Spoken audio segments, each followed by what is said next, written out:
By midnight, the world experiences a full shutdown of the access of all water and electricity. The temperature has plummeted by 100 degrees. I am the only one able to sit at home, playing games by the fireplace. Neighbors all step out of their houses to complain. In this extreme cold, people are sure to freeze to death. Furthermore, no one had the foresight to prepare instant noodles. So, even if they don't freeze, they'll starve. But I've hoarded an entire Walmart's worth of supplies in my house. The girl I've had a crush on for 18 years brazenly asks me for food. I unashamedly send her a picture of steak and wine. She instantly recognizes it as top-grade Wagyu and a $100,000 bottle of wine. Immediately, she says she also wants steak and wine. Upon hearing this, I laugh. If she wants to eat, she can go to the supermarket herself. Turns out, a supernova explosion affected the planet, causing a global ice age. And using my position as the warehouse manager of a supermarket, I have hoarded enough supplies to last 2 years. Who knew the girl would break into my house with a group of neighbors and steal all my food? In order to ration the food, they decide to start eating me. The girl even gleefully admits that she tricked me into opening the door. She wants to take one of my thighs. In extreme despair, I would rather die, but when I open my eyes again, I've been reborn 3 months before the global freeze.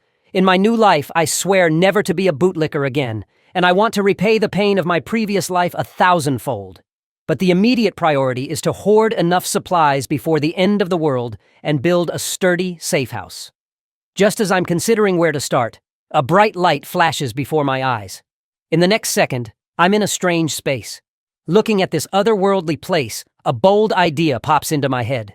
If I could move an entire Walmart here, I would never have to worry about food and drink for 10 lifetimes. Just then, my stomach rumbles.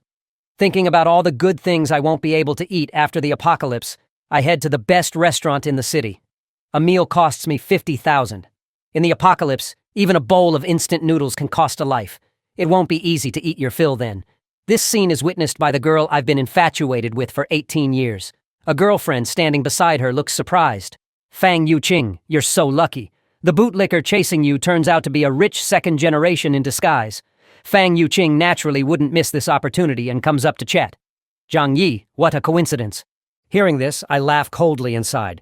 In my last life, I was tricked by her pretending to be pure and innocent. In the end, I became soup in her bowl. Although at this moment, I really want to kill this bitch. It would also land me in jail. I have to wait until the end of the world. Immediately, I pull out my bank card and ask them if they want to go shopping at the supermarket, thinking to use these two as my free labor. As expected, they happily agree. Sure, we're neighbors. We can help you carry a bit. Who knew I would buy 2 full shopping carts and throw them to the two? Free labor shouldn't go to waste. This leaves the girlfriend looking displeased. You're a big man. Aren't you going to do any of the work? Upon hearing this, Fang Yuqing hastily chuckles. I've done you a big favor today. You owe us a big meal. Hearing this, I laugh coldly inside. Of course, I'll have to treat you two well. When the extreme cold comes, not one of you will be able to run away. Just then, Auntie Lin from the neighborhood committee walks up with her grandson. Little Zhang, you can't eat all this by yourself. How about sharing some with Auntie Lin? After she says this, her 2-year-old grandson starts taking things from my shopping cart. I grab it back right away. Sorry, I don't even have enough for myself. Upon seeing this, the child immediately started making a fuss. Big villain, give it back to me, or I will kill you, he shouted. In response, I coldly said, dare to say that again, believe it or not, I'll slap you to death. This yell made the child cry immediately. However, Auntie Lin wouldn't back down. What are you doing, a grown man haggling with a kid? I'll buy this box. I'll transfer you the money later. Stop acting like we're trying to take advantage of you. I immediately displayed my payment QR code, always saying later either pay me now or go to the supermarket yourself. This move made Auntie Lin very angry. Once I got back home, Fang Yuqing winked at me. Don't forget to treat us, okay? After I sent the two of them away, I stored all the purchased food in the alternate space. Next, I had to build an impenetrable steel fortress with heating devices and medical supplies. It would be great if I could get some firearms, but I'm not in a hurry. There are still 90 days until the Ice Age. During this time, I have to sell off my property as quickly as possible. With money, I can always get what I need. The next morning, I came to the alternate space to check the freshness of the food. Although I can't store live creatures, the food remains as fresh as when I bought it. I took out my phone and contacted the best local restaurant and booked 500 tables of meals. I said I wanted to host a banquet for 3 days and 3 nights, but the hotel manager said, "The cost for 500 tables of food and drink will not be less than $1 million, and a deposit of $200,000 is needed in advance." Without any hesitation, I transferred $200,000 over. Then I found my property certificate and went to the bank to mortgage it. After the apocalypse, money will become useless waste paper. But mortgaging the property and adding my own savings is only enough to build my safe house. I need more funds to purchase weapons and supplies. As I was thinking about how to get more money, a man in a suit walked up to me and said, "Bro, do you need money?" I was delighted. Money is coming when I need it. The man in the suit quickly brought me to another man. The man didn't beat around the bush and asked how much I wanted to borrow, but the interest rate would be a bit high. Upon hearing this, I rubbed my hands together. It doesn't matter if the interest is high. The main thing is to raise the money as soon as possible. So I mortgaged the house that I had just mortgaged and my Mercedes-Benz as well. After the transaction, both parties felt that they had made a good deal. I mortgaged a house worth $5 million and a car worth $300,000 for $4 million. In the end, I have to pay them $7 million back. But I also think they are really nice people, just giving away money for me to spend. Then I came to the most famous War Dragon security company. In my previous life, a second-generation rich guy spent $2 billion to build a top-level safe house. As a result, that rich guy directly became the emperor in the apocalypse. At this time, a business manager came over and asked if I needed any help. I quickly walked up and expressed my idea, indicating that I wanted to build a safe house for the apocalypse. Hearing this, the business manager didn't say much and directly presented me with several plans for me to choose from.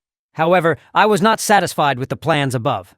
Then I stated that the house should be reinforced with aviation materials. The balcony glass should use the highest strength bulletproof glass and add an air filtration system and a 360-degree no blind spot monitoring system. The front door should be made of the same material as the bank's anti-theft door. And I asked the manager to find a way to get some guns. After seeing my requirements, the business manager was surprised. With these renovations and some weapons, this would be a fortress. The final plan required $8 million. After I paid the deposit, I asked them to start work immediately and said that the balance would be paid within 3 months. Next, I need to get some weapons for self-defense. I called the owner of a hunting club I know and got a few sets of crossbows as weapons from him. Just then, the 500 tables of banquet I ordered also arrived in batches by truck. This attracted quite a few people from the neighborhood. This is the delivery truck from a 5-star hotel. These several trucks of food would cost at least $1 million or so. After a while, the food for 500 tables filled my entire house. Without wasting any words, I put them all into the otherworldly space. With all these delicious foods, plus the ingredients I had ordered before, I basically don't have to worry about food and clothing for the rest of my life. The next day, the security company's workers came to start building the safe house. This scene attracted quite a few neighbors' attention, who ridiculed me, asking if I had taken the wrong medication. But I didn't care. When the end comes, you'll know who the real joke is. Then I found Manager Joe from the company, and I bought a part of the warehouse's supplies at twice the market price. Next is to transport these things home little by little. My recent hoarding activities also attracted the attention of Fang Yuqing. She then asked if something was going to happen recently, even saying that she had been thinking about me lately. As for this bitch's fake concern, I didn't want to respond at all. This really pissed Fang Yuqing off. Zhang Yi, this bootlicker, actually dares to ignore me, but she was still curious about my sudden hoarding. However, her best friend just scoffed. If something big is happening, the country will definitely notify us. Just try your best to catch Zhang Yi, this bootlicker. Half a month later, my safe house was successfully built. In order to ensure the employer's safety, the manager also installed a surveillance system on each floor. I was very satisfied with this. Next is to wait for my last batch of supplies to arrive. Soon, several trucks of drinking water arrived in succession. In the following period, I tried my best to exchange all the money in my hands for various supplies. 3 days before the advent of the extreme cold end days, I specifically went back to the warehouse and invited all my colleagues for a cup of milk tea. After they drank it, everyone fainted. In order to move the entire Walmart warehouse with peace of mind, I had already put sleeping pills in the milk tea in advance. After shutting down the surveillance equipment, I went to the warehouse and immediately put all the rows of goods into the otherworldly space. With the help of the otherworldly space, I quickly emptied the entire warehouse. Just then, a box in the corner caught my attention. When I opened it, It was the cold-resistant tech product that was stocked a few days ago. It was said to be able to withstand temperatures of minus 100 degrees. With these supplies, even if facing the coldest ice age, I have nothing to fear. To prevent exposure, I also directly gave myself a dose of sleeping water and then laid down on my colleague and fell asleep. 2.5 hours later, I was awakened by my colleague. "Boss, something crazy has happened. Our warehouse has been emptied." Hearing this, I pretended to be surprised and jumped up. "What the hell?" Then, looking at the empty warehouse, I pretended to be upset and said, "What happened? How are all the supplies in the warehouse gone?" At this time, the manager called, inquiring about the loss of the warehouse supplies. Knowing that the whole warehouse was emptied all at once, the manager immediately cursed. "How is this possible? Are you a mole and stealing for yourself?" I gave an awkward smile. "Manager, what do you take me for? Besides, I'm not that capable. I think we better report to the higher department as soon as possible, so as not to delay the investigation time." After hanging up the phone, I quickly comforted my colleagues. "Everyone, don't be afraid. We who are upright are not afraid of crooked shadows." Soon, all the colleagues on duty and I were called to the police station for questioning, but nothing could be found out after the questioning. Then the cop told us not to leave Tianhai City rashly, in order to cooperate with the follow-up investigation. Soon this incident made the news in Tianhai City. No one could believe that hundreds of square meters of supplies disappeared without a trace in less than 3 hours. Just then, it suddenly started snowing heavily in the sky. I knew this was a prelude to the extreme cold, so I hurried home. 3 days later, the shockwave from a supernova explosion swept across the globe. This brought about a devastating disaster to the entire planet. The temperature began to plummet overnight. Looking at the heavy snow outside the window, I remained calm. What was destined to come eventually came. But at this time, the homeowner group became lively. After all, it was the first time to see such heavy snow in the south. I looked at all this with a calm face. Perhaps for many people, this might be the first time they saw snow, and it could also be the last. In my past life, the heavy snow lasted a full 3 months, and the temperature would get lower and lower, causing many people who had not stocked up on food in advance to freeze to death in this winter. On the second day of the extreme cold weather, the heavy snow at the entrance of the residential area had piled up to half a person's height. Even if people indoors turned the air conditioning to the maximum, they still shivered from the cold. But I, who had prepared various heating equipment in advance, was sleeping soundly. But just then, I was suddenly awakened by a ring of the phone. It was a call from the bitch, Fang Yuqing. She asked cheerfully, "Zhang Yi, did you know about the temperature drop when you stocked up on supplies? You didn't even tell me, and now I'm freezing." Hearing this, I scoffed and directly hung up the phone. This pissed off Fang Yuqing on the other side. "This bootlicker, he dares to hang up on me." Then she shamelessly texted me asking for food. After reading it, I laughed. She still wants to treat me like a bootlicker, huh? I directly sent her a picture of steak with wine. Fang Yuqing recognized at a glance that this was a top-tier Wagyu beef and a bottle of wine worth 100,000. She immediately said that she also wanted to eat steak and drink wine. After hearing this, I laughed. "If you want to eat, go buy it yourself at the supermarket." After seeing my message, Fang Yuqing was furious. But after thinking about it, she calmed down. After all, she has to hook me, the fish. And I, full and bored, started watching TV. Just then, the tablet monitoring the building suddenly made a noise. I saw Auntie Lin on the screen solemnly saying, "Everyone, don't panic and scramble for supplies. This extreme weather will last at most 2 or 3 days. Our neighborhood committee will help everyone through this. Rushing for supplies will only lead to price increases. If anyone dares to hoard supplies, I will report to the authorities." But just then, a voice sounded behind them. "Auntie Lin, how can you determine that this heavy snow will not last long? You are blocking everyone from going out to buy things. Will you be responsible if something happens?" Hearing this, the surrounding homeowners also echoed, "If we don't hoard supplies now, will you be responsible if we run out of food later?" Auntie Lin quickly stated that the neighborhood committee would take responsibility for this matter. Then she pointed at me and cursed, "Zhang Yi, don't stir up trouble here. This is an illegal act." But I didn't bother to deal with her and turned around to go back to my super safe house. A week passed quickly, but the heavy snow outside showed no signs of stopping. I was having fun at home as usual. Suddenly, a message came in on my phone. I saw Auntie Lin in the group chat, calling me out by name to go shovel snow. I didn't even think about it and directly refused her. With such heavy snow falling, we'd be shoveling slower than it's falling. Clearly, Auntie Lin was just trying to pick a fight. This got her gnashing her teeth in anger. Then, Auntie Lin commanded in the name of the neighborhood committee, Zhang Yi, you must go out and shovel snow. Whoever dares to lead the opposition will certainly be dealt with by the organization after the snow disaster ends. Seeing this, I said coldly, such a show of authority. Then I quickly typed a bunch of text and sent it out. How come I don't see you calling out the rich kids in the neighborhood, just picking on us honest people? Auntie Lin, since you're so capable, why don't you go ask Shu Hao and Chen Zhenghao to shovel the snow? Chen Zhenghao is the boss of a construction project. He has hundreds of people under him. And Shu Hao is a well-connected rich kid. In my past life, these two guys broke into my house and took all my food. Hearing what I said, other people also started making a commotion in the homeowner group. Zhang Yi is right. If you dare, go ask them. Seeing the messages, Auntie Lin was immediately cursing. Clearly, my words made it hard for her to step down. So she could only grit her teeth and call out the two in the group to shovel snow together. Chen Zhenghao, seeing the message, immediately started cursing. Are you fucking crazy? I'll kill you if you bother me again. Shu Hao also echoed, what a big idiot, taking the homeowner's money and acting high and mighty every day. Now you really think you're the boss. I don't even bother to deal with you poor ghosts. Seeing this message, Auntie Lin was so angry that she didn't dare to say a word, but directly pointed the finger at me. Zhang Yi, you're really trying to make trouble for me, aren't you? You'll be satisfied if no one goes out to shovel snow, won't you? I picked up my phone, turned on the voice message, and scoffed. Did you come to me to seek a sense of existence after being scolded by someone else?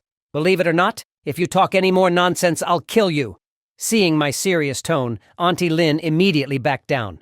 Just then, a loud bang came from my front door. I heard Chen Zhenghao outside yelling, Zhang Yi, weren't you pretty cocky in the group chat just now? Believe it or not, I'll kill you. At these words, I picked up my crossbow and went to the door. It's not certain yet who's going to kill whom. I shot him directly through the shin with an arrow.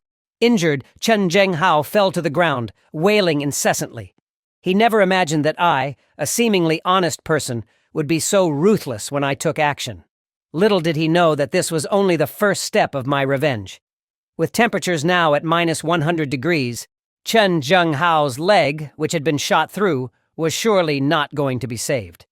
If not treated in time, he could only die slowly in this freezing weather. Chen Zhenghao, bearing the severe pain, staggered into the elevator. He could never have imagined, having only met me a few times, that I wanted to kill him directly. This realization made Chen Zhenghao shudder with fear. So he immediately took out his phone and dialed the emergency number.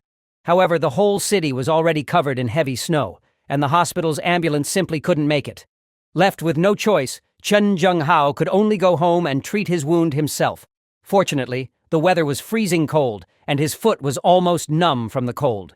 Then, with a grim determination, Chen Zhenghao pulled the arrow out. Then, he took out his phone again and made a threat in the homeowner group. Zhang Yi, wait for me. Watch me kill you. Facing his threat, I naturally wasn't afraid, and responded confidently, keep talking, and I'll disable your remaining 2 legs. This scene stunned the onlookers in the group chat. After all, as the area tyrant, Chen Zhenghao, this was the first time someone dared to confront him directly. Soon, he picked up the phone and summoned his hundreds of followers. In no time, a swarm of followers, each holding their own weapon, rushed over in grandeur. After learning about what had happened, the leading bald guy came to my door with his followers. You offended our bro Hao. Today will be your death anniversary. With that, he slashed directly at the door. But the next second, his machete was flung away. This scared the gangsters out of their wits. How many people had this kid offended? His home was fortified stronger than a turtle's shell. Watching the scene from my security camera, I laughed with disdain. Are you guys hungry? Try harder. Seeing the bunch outside the house swearing and fuming, I suddenly had an idea. Immediately, I took a water hose and connected it to the kitchen faucet. Why are you so angry? Let me cool you down. The gangsters outside saw the door lock suddenly open and were instantly alert. Upon realizing it wasn't an arrow, they had a good laugh. Who would have thought that the next second, the hose would spurt out cold water? Soon, a bunch of them fell to the ground, frozen. Only 3 managed to escape. Seeing this scene, I was quite pleased. In this freezing weather, cold water is more lethal than any weapon. On the other side, the 3 little guys who escaped were huddled together, shivering. Chen Zhenghao looked at them and yelled, "What happened? How did you guys, a whole group, not manage to bring a small brat?" Hearing this, the 3 hastily explained, Zhang Yi was too cunning. He turned the front door into a burglar-proof steel door. We chopped for a long time and only scratched some paint off. The key was he sprayed us with cold water. Upon hearing this, Chen Zhenghao's face immediately darkened. No wonder the door felt a bit hard just now. But don't worry, I don't believe this kid can hide in there forever. Send a few men to keep watch at his door day and night. When he dares to show his face, tear him to pieces. Little did he know, the food stored in my house, not to mention for a lifetime. Even if it were for 10 lifetimes, it wouldn't run out. On the other side, Uncle Yu was leading a few people to clear the snow from the entrance of the residential area, planning to dig a path to the supermarket to replenish food. However, they couldn't shovel as fast as the snow fell. After a while, they gave up and prepared to go back. Watching this scene, I sighed. Human power is simply no match for a disaster of this scale. Although the TV is actively reporting to reassure all citizens that the country is launching a final offensive against the snow disaster, only I know that 90% of all organisms globally will freeze to death in this snow disaster. My crush of 18 years was the first to send me a greeting. "Zhang Yi, are you okay?" Seeing the message, I couldn't help but laugh. If it wasn't for her eating my most important part in my previous life, I would have still seen her as a pure lotus. So I replied indifferently, "I'm fine." Then Fang Yuqing shamelessly asked me for something to eat, saying she would return the favor later. Faced with my crush's request, I agreed without hesitation, then sent her a picture of a lobster to whet her appetite, adding with a mocking tone, "I'm already full." Seeing this, Fang Yuqing got angry and decided to kick me out of her pond. At this time, her bitchy best friend sent me a message. "Why are you so dumb?" Fang Yuqing is really angry right now. Seeing the message, I laughed again. They're really good at acting. One playing good cop, the other bad cop, huh? The bitchy best friend didn't give up and continued, "The snow can't last that long. Starve for a few meals and seduce Fang Yuqing first? Wouldn't that be a big win?" Regarding this, I ignored her disdainfully and simply responded with a "oh." This response infuriated her. How did this bootlicker suddenly become enlightened? Fang Yuqing could only sigh. Why did my attitude towards her undergo such a drastic 180-degree change? At this point, her bitchy best friend suggested, "If we lose one bootlicker, so be it. Don't we still have others?" Hearing this, Fang Yuqing's eyes lit up and she immediately called other bootlickers. Soon, Zhou Peng hurried over with large and small bags of supplies, claiming that this was all the food he had left. Hearing this, Fang Yuqing was touched and immediately sent him a good person card. "Zhou Peng, you're a really good person." Before Zhou Peng could express his loyalty, her bitchy best friend promptly closed the door. In no time, 3 days had passed, but the heavy snow was still falling non-stop.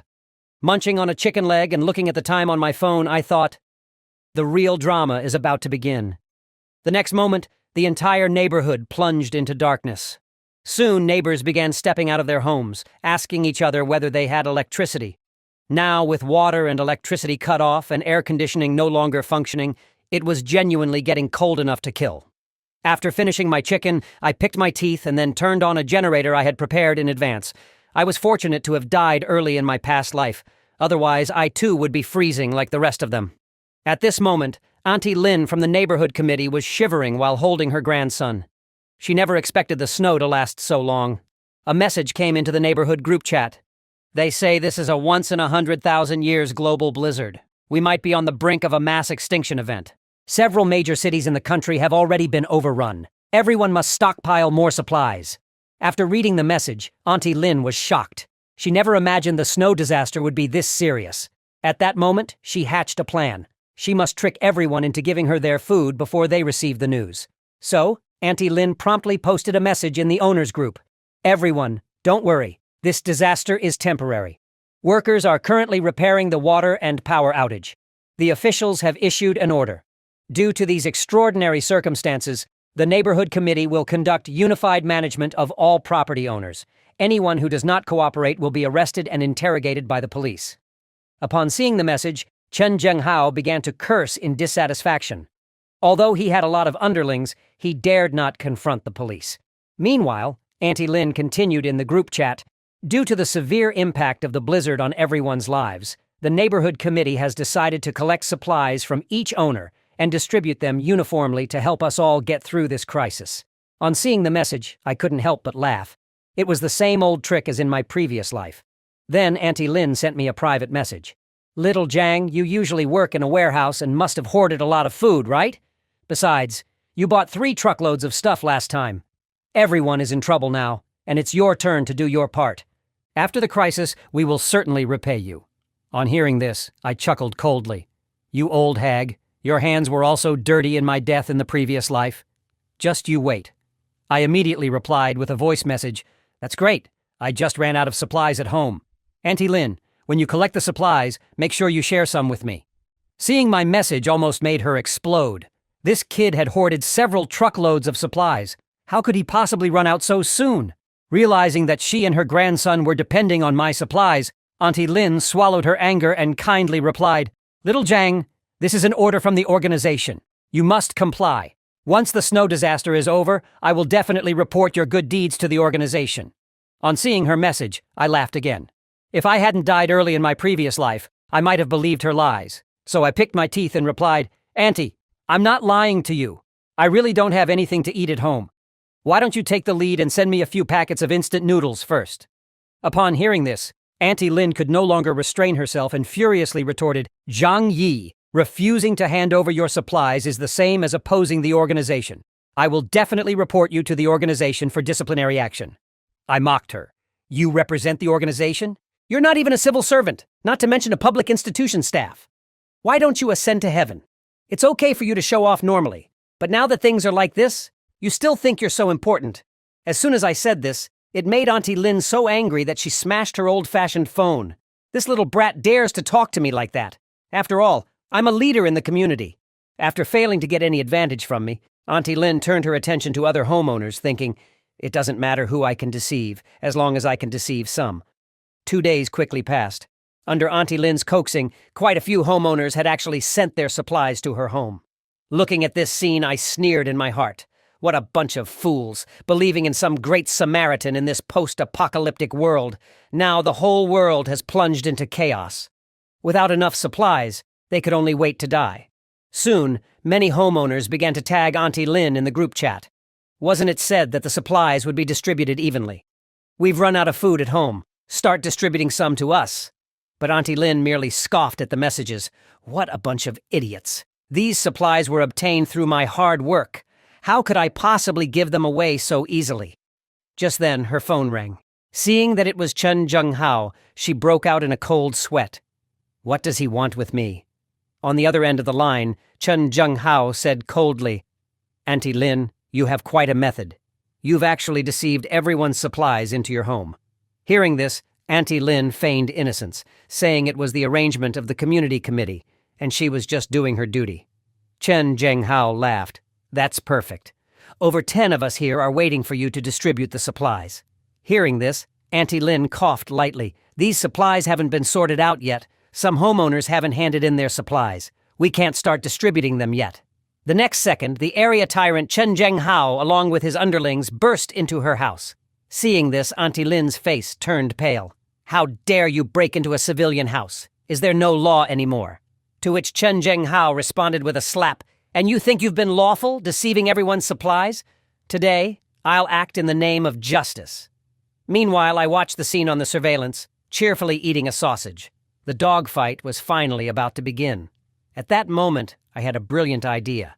If watching alone is fun, sharing it with others would be even better. With a love for drama, I immediately posted the surveillance video in the homeowners group chat. Surely everyone's reaction to this would be quite amusing. On the other side, Chen Zhenghao and his gang had already broken into Auntie Lin's house, instructing his subordinates to take away all the food, not leaving a single thing behind. Hearing this, Auntie Lin hurriedly clung to Chen Zhenghao's leg. "You can't take everything. Some of the supplies here are what I hoarded myself. Without these supplies, how would my grandson and I survive?" Chen Zhenghao let out a cold laugh. "That's none of my business. Get out of here." With that, he directly kicked Auntie Lin away. Her grandson was stunned by this scene and then picked up a small knife to avenge his grandmother. He managed to accurately stab one of the punks, a yellow hair, in the butt. The severe pain made him forget about moving things, and he kicked the boy away in response. Witnessing this, the other thugs burst out laughing. Since when did Yellow Hair learn to kick? He actually managed to kick this little brat away. Despite the intense pain in his butt, Yellow Hair played along. How cool, am I right? Someone should have recorded that moment. Auntie Lin fell in front of her grandson, Little Hu, my dear grandson. But Chen Zhenghao, watching this scene, showed no sympathy. Instead, he sneered, "This is what you get for deceiving us, your neighbors. We're just dispensing justice." On the other side, many homeowners watching this scene also clapped and cheered, "Ha ha ha! Serves the big liar right!" Such thunderous methods are necessary to deal with swindlers like her. Without Bro Hao, we'd be helpless against this kind of rogue. Seeing these messages, I laughed. You people really don't understand the crux of the problem. Today, Chen Zhenghao can break into Auntie Lin's house. Tomorrow he could break into yours. But all this has nothing to do with me. My 2-meter thick steel door wouldn't yield even if he came with a tank. Soon, Auntie Lin was pleading for help in the homeowner group. Does anyone have hemostatic drugs, anti-shock medications, and antibiotics? My grandson was injured by Chen Zhenghao. Dr. Zhou needs these medications urgently for surgery. Upon hearing this, my eyes lit up. Dr. Zhou Kier was a savior-like figure in the previous world. Fortunately, we have neighborhood Dr. Zhou Kier here to save her grandson's life for now. At this point, Auntie Lin was pleading continuously in the homeowner group for medicine, promising to kowtow in gratitude to anyone willing to provide it. However, this only resulted in mockery from many homeowners. So you plan to kowtow in a chat group? Dr. Zhou, a kind-hearted beauty, saved your grandson. Why should we help you? After deceiving us of our supplies, you still have the audacity to ask for our help. Seeing this, I sighed. This was karma for Auntie Lin. Furthermore, the snowstorm had been going on for over a week, and the outside was practically paralyzed. Even if the boy was saved, how long could everyone last without food? At this point, the snow outside the community had almost buried up to the first floor. Many people had already heard from the news that this was a global snowstorm that occurs once every 100,000 years. No one knew what this snow disaster would turn into. Soon, a week passed in a flash, and the whole world was almost buried in the snowstorm. In some cities in the north, the temperature had even dropped to negative 100 degrees Celsius. Many residents who tried to evacuate southwards ended up freezing to death on the road. In the homeowner group, Auntie Lin began to play the morality card again.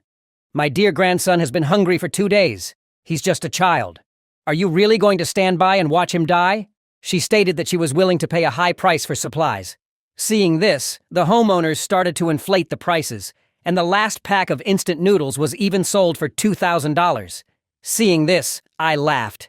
These people are not taking the apocalypse seriously. In a little while, you'll think paper money is too hard even to use as toilet paper.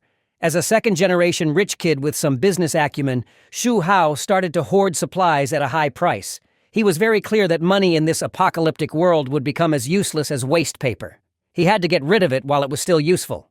At this time, a single mother in the group sent out a plea for help, stating that she and her daughter were about to starve to death, hoping that everyone could help her. Seeing this, I laughed. In the past life, this woman and her daughter managed to survive for a long time. This Xi Li Mei is not as simple as she seems. 10 days passed quickly, and as usual, I was enjoying my time at home. At this moment, the phone on the table rang. Seeing the caller ID, I let out a cold laugh. This bitch finally couldn't stand it anymore? So I opened the video chat and sarcastically said, "You all look thinner after not seeing each other for a while." Behind me, the sight of food made the two people drool. "Why do you still have so much food in your house, Jiang Yi? Is it because you hoarded it last time? And with this weather of negative 100 degrees, why are you sweating?" Upon hearing this, I smiled. "Oh, this? I installed a fireplace at home. This thing is very warm. I feel like going for a run outside." Upon hearing this, Fang Yuqing immediately tried to butter up to me. "Brother Jiang Yi, you're so awesome. You're so well prepared. Could you let Fang Yuqing come over and take a shower?" Inside, I scoffed. Do they still take me for an old lecher? So, without a second thought, I rejected her invitation, even taunting her. With the temperature at negative 100 degrees, make sure to keep warm. Fang Yuqing was instantly infuriated at my words. "Jiang Yi, don't go too far. We are freezing and starving. It's fine if you don't help, but don't make sarcastic comments." Hearing this, I laughed. "You still think I'm an easy target? If you want food, go find your rich kid. Besides, we're not related. Why should I help you?" With that, I stylishly ended the video call. On the other side, Fang Yuqing was already furious. She never thought that I would be on the path of a bootlicker's counterattack. At this moment, her best friend chimed in with some fair words. "Jiang Yi is quite good. It's you who missed the opportunity. Otherwise, we could be enjoying the things at Zhang Yi's house right now. He is much stronger than that so-called rich second generation. If I had known you would fail, I would have gone for it myself. Now everything has been revealed, and we end up with nothing. At this, Fang Yuqing was already furious. Lin Caning, you bitch, still speaking in favor of Zhang Yi, I'll kill you. Soon the two bitches were wrestling on the bed. Meanwhile, the government, seeing that they could no longer hide the news of the snow disaster, issued an announcement on television. In order to meet everyone's electricity needs, power supply would be provided from 1 to 2 o'clock every day, but the voltage would only be enough for low-power appliances. Currently, all major power plants are shut down, and power is scarce. Everyone is encouraged to use electricity sparingly to prevent large-scale power outages. Soon, the homeowner group was lively again. Did you see the news? Turns out the rumors online are true. Just as everyone was on edge, suddenly someone offered to sell instant noodles, $5,000 a pack. Any takers? Seeing this, I didn't know whether to laugh or cry, knowing that we're in an apocalypse, yet still wanting to exchange life-saving supplies for this worthless paper. Under the current circumstances, filling one's stomach is above all else. When everyone is hungry, who would care about this useless paper? On the other side, after wrestling for 2 minutes, Fang Yuqing and her friend finally calmed down. Since the soft approach didn't work, we'll go hard. With that, Fang Yuqing picked up her phone and contacted her #1 bootlicker, telling a wild story about how Zhang Yi wanted to tarnish her purity just because he had food. Zhou Peng was instantly furious upon hearing this. This Zhang Yi is such a scumbag. If I don't take this guy down, I'll be letting down my bootlicker identity. Seeing Zhou Peng was hooked, Fang Yuqing immediately got close to him. Little Zhou Peng, let's find a way to take his house, and then we can live together, okay? Zhou Peng agreed without a second thought, but before that, they needed to prepare some weapons. In a short while, the three of them, each carrying a kitchen knife, arrived at my doorstep. Then Zhou Peng, hiding the knife behind his back, knocked on the door. Brother Zhang Yi, are you in? It's old Zhou. As colleagues, could you lend me some food? I'll trade you with fever medication. Unbeknownst to them, I had already seen the whole scene clearly through the surveillance camera. Seeing the weapons in their hands, I was ready to explode with anger. Do you guys really think you can kill me? If the tiger doesn't show its power, you'll mistake it for a sick cat. Then, I picked up the hose, attached it to the tap, and decided to give them a chilling shower at -100 degrees. At that moment, the piled-up waste caught my attention, and an idea sprang to mind. I picked up the hose and approached the door, shouting, "Don't worry, I'll make sure everyone gets enough to eat."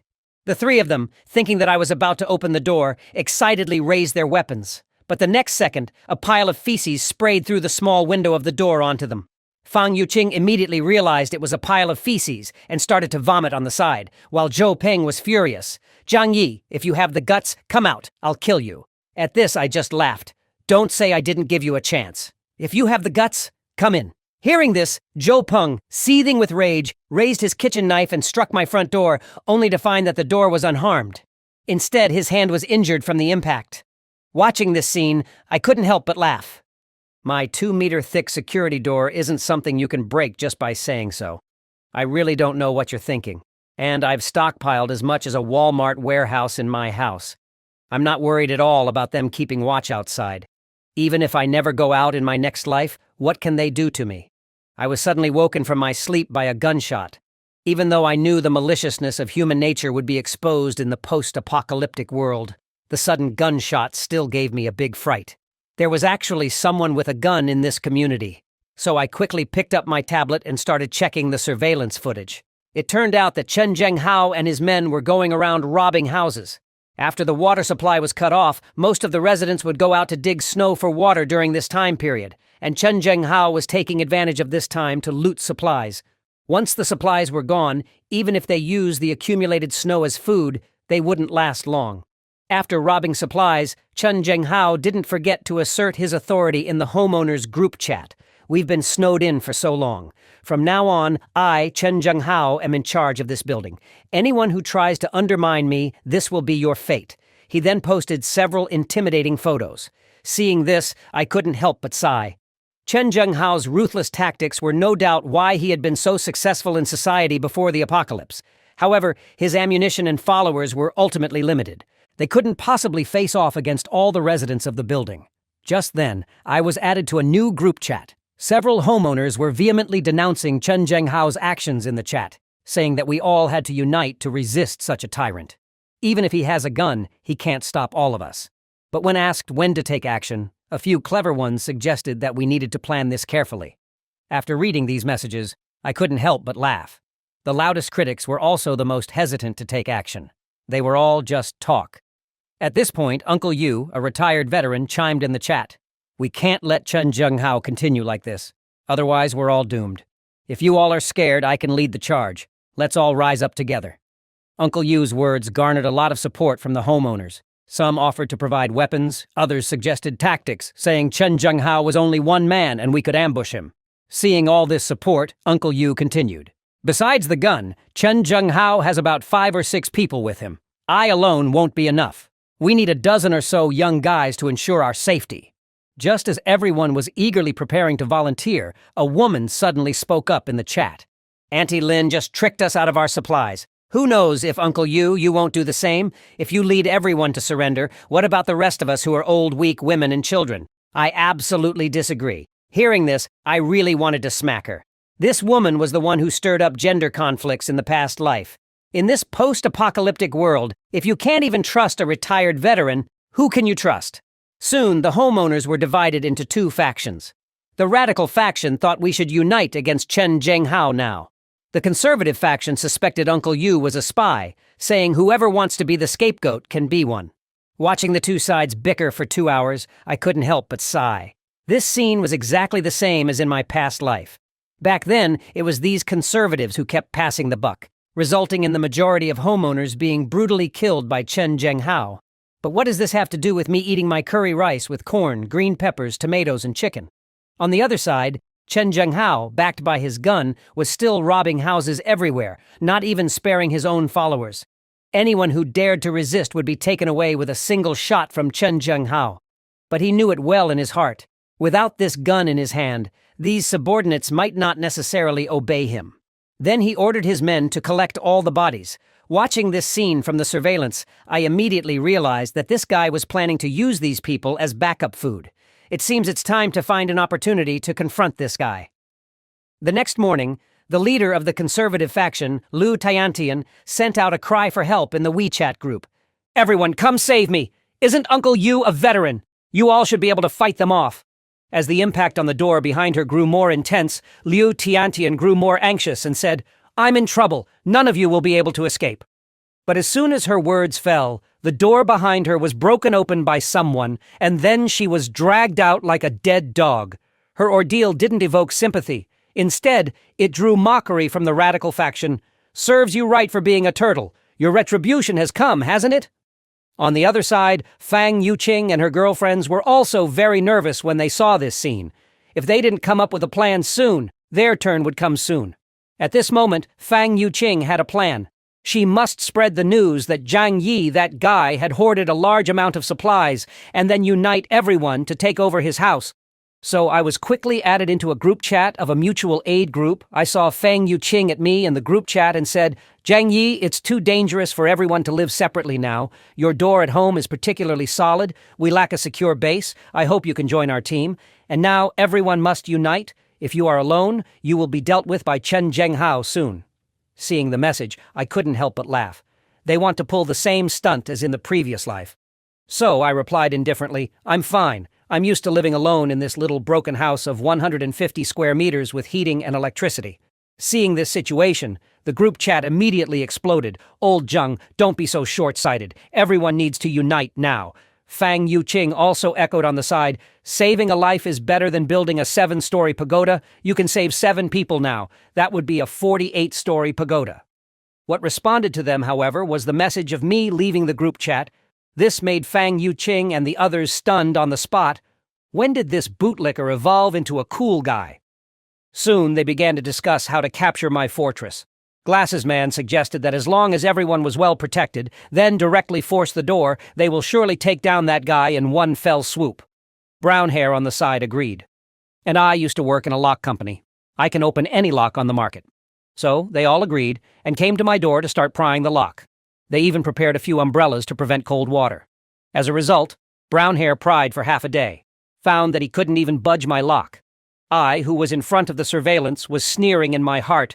This 5-layer reinforced security door of mine is comparable to the anti-theft level of a bank vault. And you, an ordinary lockpicker, want to pry it open? Then I activated the high-voltage electric defense feature. Brown Hair was shocked to a grimace. Help me, please. However, Brown Hair Man soon fell to the ground, his body emanating a puff of black smoke. This sight stunned Fang Yuqing, who was standing by. The high-voltage electricity had Brown Hair Man's hands still stuck to the door. Witnessing this, I didn't feel any guilt. At this moment, Glasses Man pointed at the door and swore loudly, "Jiang Yi, you damned beast, come out! We came to talk to you, and you just killed someone. Now Lu Tao is dead because of you. Don't you think you owe us an explanation?" Hearing this, I just laughed. "You guys came to pry my door. I don't think there's any need to explain your intentions," I said, shaking my head. I then loaded my crossbow. "Isn't it better to stay alive?" In the next second, an arrow flew out of the small window at the door, hitting Glasses Man's left arm squarely. Seeing this, Zhou Peng hurriedly helped Glasses Man up. They didn't expect me to be so ruthless and quiet, as I had intended to take their lives right off the bat. Just as they had barely moved a few steps away, 2 more arrows flew out of the small window, striking Zhou Peng and another neighbor accurately. Seeing this, Fang Yuqing and the other 2 women started to flee, afraid that they would be the next to get hit if they were a step slower. Once they returned to their lodgings, the 3 men who were hit by the arrows lay on the ground howling in pain. If not treated in time in such extreme cold weather, the wounds would necrotize. Moreover, the arrows were rusty. Without antibiotics or other medicines, they could only wait for death slowly. Thinking of this, Glasses Man regretted his actions terribly. At this moment, Zhou Peng's cousin, Wang Min, walked up to Fang Yuqing and slapped her in the face. "It's all your fault, you damn woman! Didn't you say that only Jiang Yi's door is strong? How come there are crossbows? No wonder you were standing so far away just now. Did you know it all along?" Covering her face, Fang Yuqing looked wronged. "I didn't know. When we went there last time, he didn't use them." At this moment, Zhou Peng quickly stepped forward and shielded Fang Yuqing behind him. "Cousin, stop! It's not Fang Yuqing's fault. I can vouch for her." Seeing her cousin evolving from a bootlicker to the bootlicker king, Wang Min felt disappointed. Little did she know that the one who ran the fastest just now was herself. Now, the only thing they could do was to contact Dr. Zhou in the community for help. After a while, Zhou Qi came to Wang Min's house to check the wounds of the injured people. However, after seeing the wounds, she looked surprised. "This is the same as the wound I treated for Chen Zhenghao a while ago. It's also an arrow wound." Then Zhou Qi said that the wounds were too deep. Without professional equipment, the success rate of surgery was less than 20%. Furthermore, the iron arrow was rusty all over. Without antibiotics or similar drugs for treatment, they could only wait for death. Upon hearing this, Wang Min immediately shed 2 lines of clear tears. She and Zhou Peng had grown up together, and their relationship was very deep. She then fell to her knees. "Dr. Zhou, you must find a way to save my cousin." Zhou Qi turned her head and said, "If we rashly pull out the arrows without medication, the consequences will only be worse. I hope you understand." At this moment, Fang Yuqing stepped forward. "I remember a month ago someone delivered a batch of drugs to Jiang Yi's house. There must be plenty of antibiotics and similar drugs. Why don't we ask him for some?" Hearing this, Glasses Man looked excited. "Really? Then you go find Jiang Yi. He caused my injury. He has to take responsibility." However, Wang Min on the side expressed, "We were almost killed by him just now. How could he possibly give us medicine to save our lives?" Hearing this, Fang Yuqing looked unconcerned. "We just wanted to take over his house. We didn't harm him. Besides, we're the ones who got hurt. We're the righteous ones here." Hearing this, Zhou Qi was rendered speechless. "You guys deserve to get shot." Suddenly, Wang Min pointed at Fang Yuqing and said loudly, "Then you'll be in charge of getting the medicine. Jiang Yi once pursued you. You're the most suitable person to handle this." Bootlicker King Zhou Peng also chimed in. "Fang Yuqing, we'll have to trouble you this time. I can only protect you when my arrow wound is healed." Hearing this, Fang Yuqing had no choice but to agree. However, thinking of my attitude, she had no confidence. The only plan now was to try making a phone call. Soon, she dialed my number and said, "Lu Tao and Zhou Peng are dying. Can you help them?" Upon hearing this, I laughed. "So what if they die? Everyone has to die sooner or later. Besides, you don't really think you can survive this snow disaster, do you? The city is blocked by heavy snow, and this building has become an isolated island. Once the existing supplies are used up, If you don't starve to death, you will be killed by Chen Zhenghao." Upon hearing this, Fang Yuqing sobbed tremulously. "Jiang Yi, I know I was wrong. It's all my fault. I let down your true feelings, but I've come to my senses now. Can you forgive me? Zhou Peng and the others were shot by you. If they don't get medicine, they will die from infection." At this point, Wang Min snatched Fang Yuqing's phone. "Jiang Yi, don't be so heartless. Keep some goodwill. You never know when you might need us in the future." Hearing this, I laughed. "Guess why I shot them with rusty arrows? I never intended to meet you again. And how do I know you won't suddenly turn against me?" Upon hearing this, Wang Min hurriedly argued, "How could we? We are good citizens." I cut her off. "Good citizens wouldn't try to take over someone else's house. But well, helping you isn't impossible. Given that I have been pining after Fang Yuqing for 18 years, I might consider letting her come over alone." Hearing this, Fang Yuqing excitedly grabbed the phone. "Jiang Yi, brother, I'm willing. From now on, Fang Yuqing is yours. Do whatever you want." Her best friend, Lin Keining, also excitedly moved closer. "Take me with you. Take me with you." But Fang Yuqing slapped away Lin Keining's hand. "My brother Jiang Yi only wants me. You should just stay here and behave yourself." As soon as she finished speaking, Wang Min slapped her across the face. "You shameless woman. You've caused everyone so much trouble and now you want to run off. No way." Bootlicker King Zhou Peng also looked shocked. "Fang Yuqing, how could you do this to me? Didn't you say you hated Jiang Yi the most and wanted to be my woman?" Upon hearing this, Fang Yuqing immediately started arguing. "Is it wrong for me to pursue a better life? If I stay with you, when the supplies run out, we'll all just wait to die. Zhou Peng, isn't loving someone about wanting them to have a happy life? Although you gave me a few bags of supplies, Jiang Yi has a whole Walmart stashed in his house." Hearing this, Bootlicker fell to the ground, defeated in the battle of love before it even started. And Fang Yuqing just turned around and left without a second look. Lin Keining threw her to the ground. "Why should you get all the benefits?" Wang Min also pointed at Fang Yuqing and scolded, "You only think about yourself and don't consider everyone else. If we're not doing well, you shouldn't either." Zhou Kier, who was watching their infighting, was speechless. But she still kindly reminded, "The wounds have only been temporarily treated. Without medicine, you all need to be prepared." Upon hearing this, Glasses Man had a sudden idea. "I have a way to deal with Jiang Yi. From the video he sent us, it's not hard to see that his house is fully stocked. Now we just need to tell everyone in the building about this. If we can't deal with him, someone else surely can. Then we can get a share of the benefits from the sidelines." Upon hearing this, Fang Yuqing panicked. "Don't be so shameless. How can I live a sweet life with brother Jiang Yi if you do this?" As soon as she finished speaking, Wang Min raised her hand to slap her. "You dare to be so brazen, you shameless woman!" At the critical moment, Zhou Peng stepped in front of Fang Yuqing. "Sister, hold on. My love for Fang Yuqing is genuine. I will win her over with time. Sooner or later, Fang Yuqing will fall in love with me." Then, he confidently looked at Fang Yuqing. "Don't be afraid. I'm here." This angered Wang Min so much that she almost wanted to slap this bootlicker to death. However, she decided to focus on the pressing matter first. She quickly posted some photos of delicious food in the homeowners group. Everyone is almost reduced to eating tree bark, but Jiang Yi is having sumptuous meals every day. Do you think that's fair? Seeing the message, Chen Zhenghao drooled all over the floor. "This kid is hiding so many good things in his house. That's perfect. I can get my revenge for old grudges." Upon hearing this, the homeowners group exploded. Some people were trying to morally bind me, asking me to distribute my supplies to everyone. Some people, just for a meal, asked me to become a father to their child. There were even those who were willing to hand over billions in assets just to live in my house.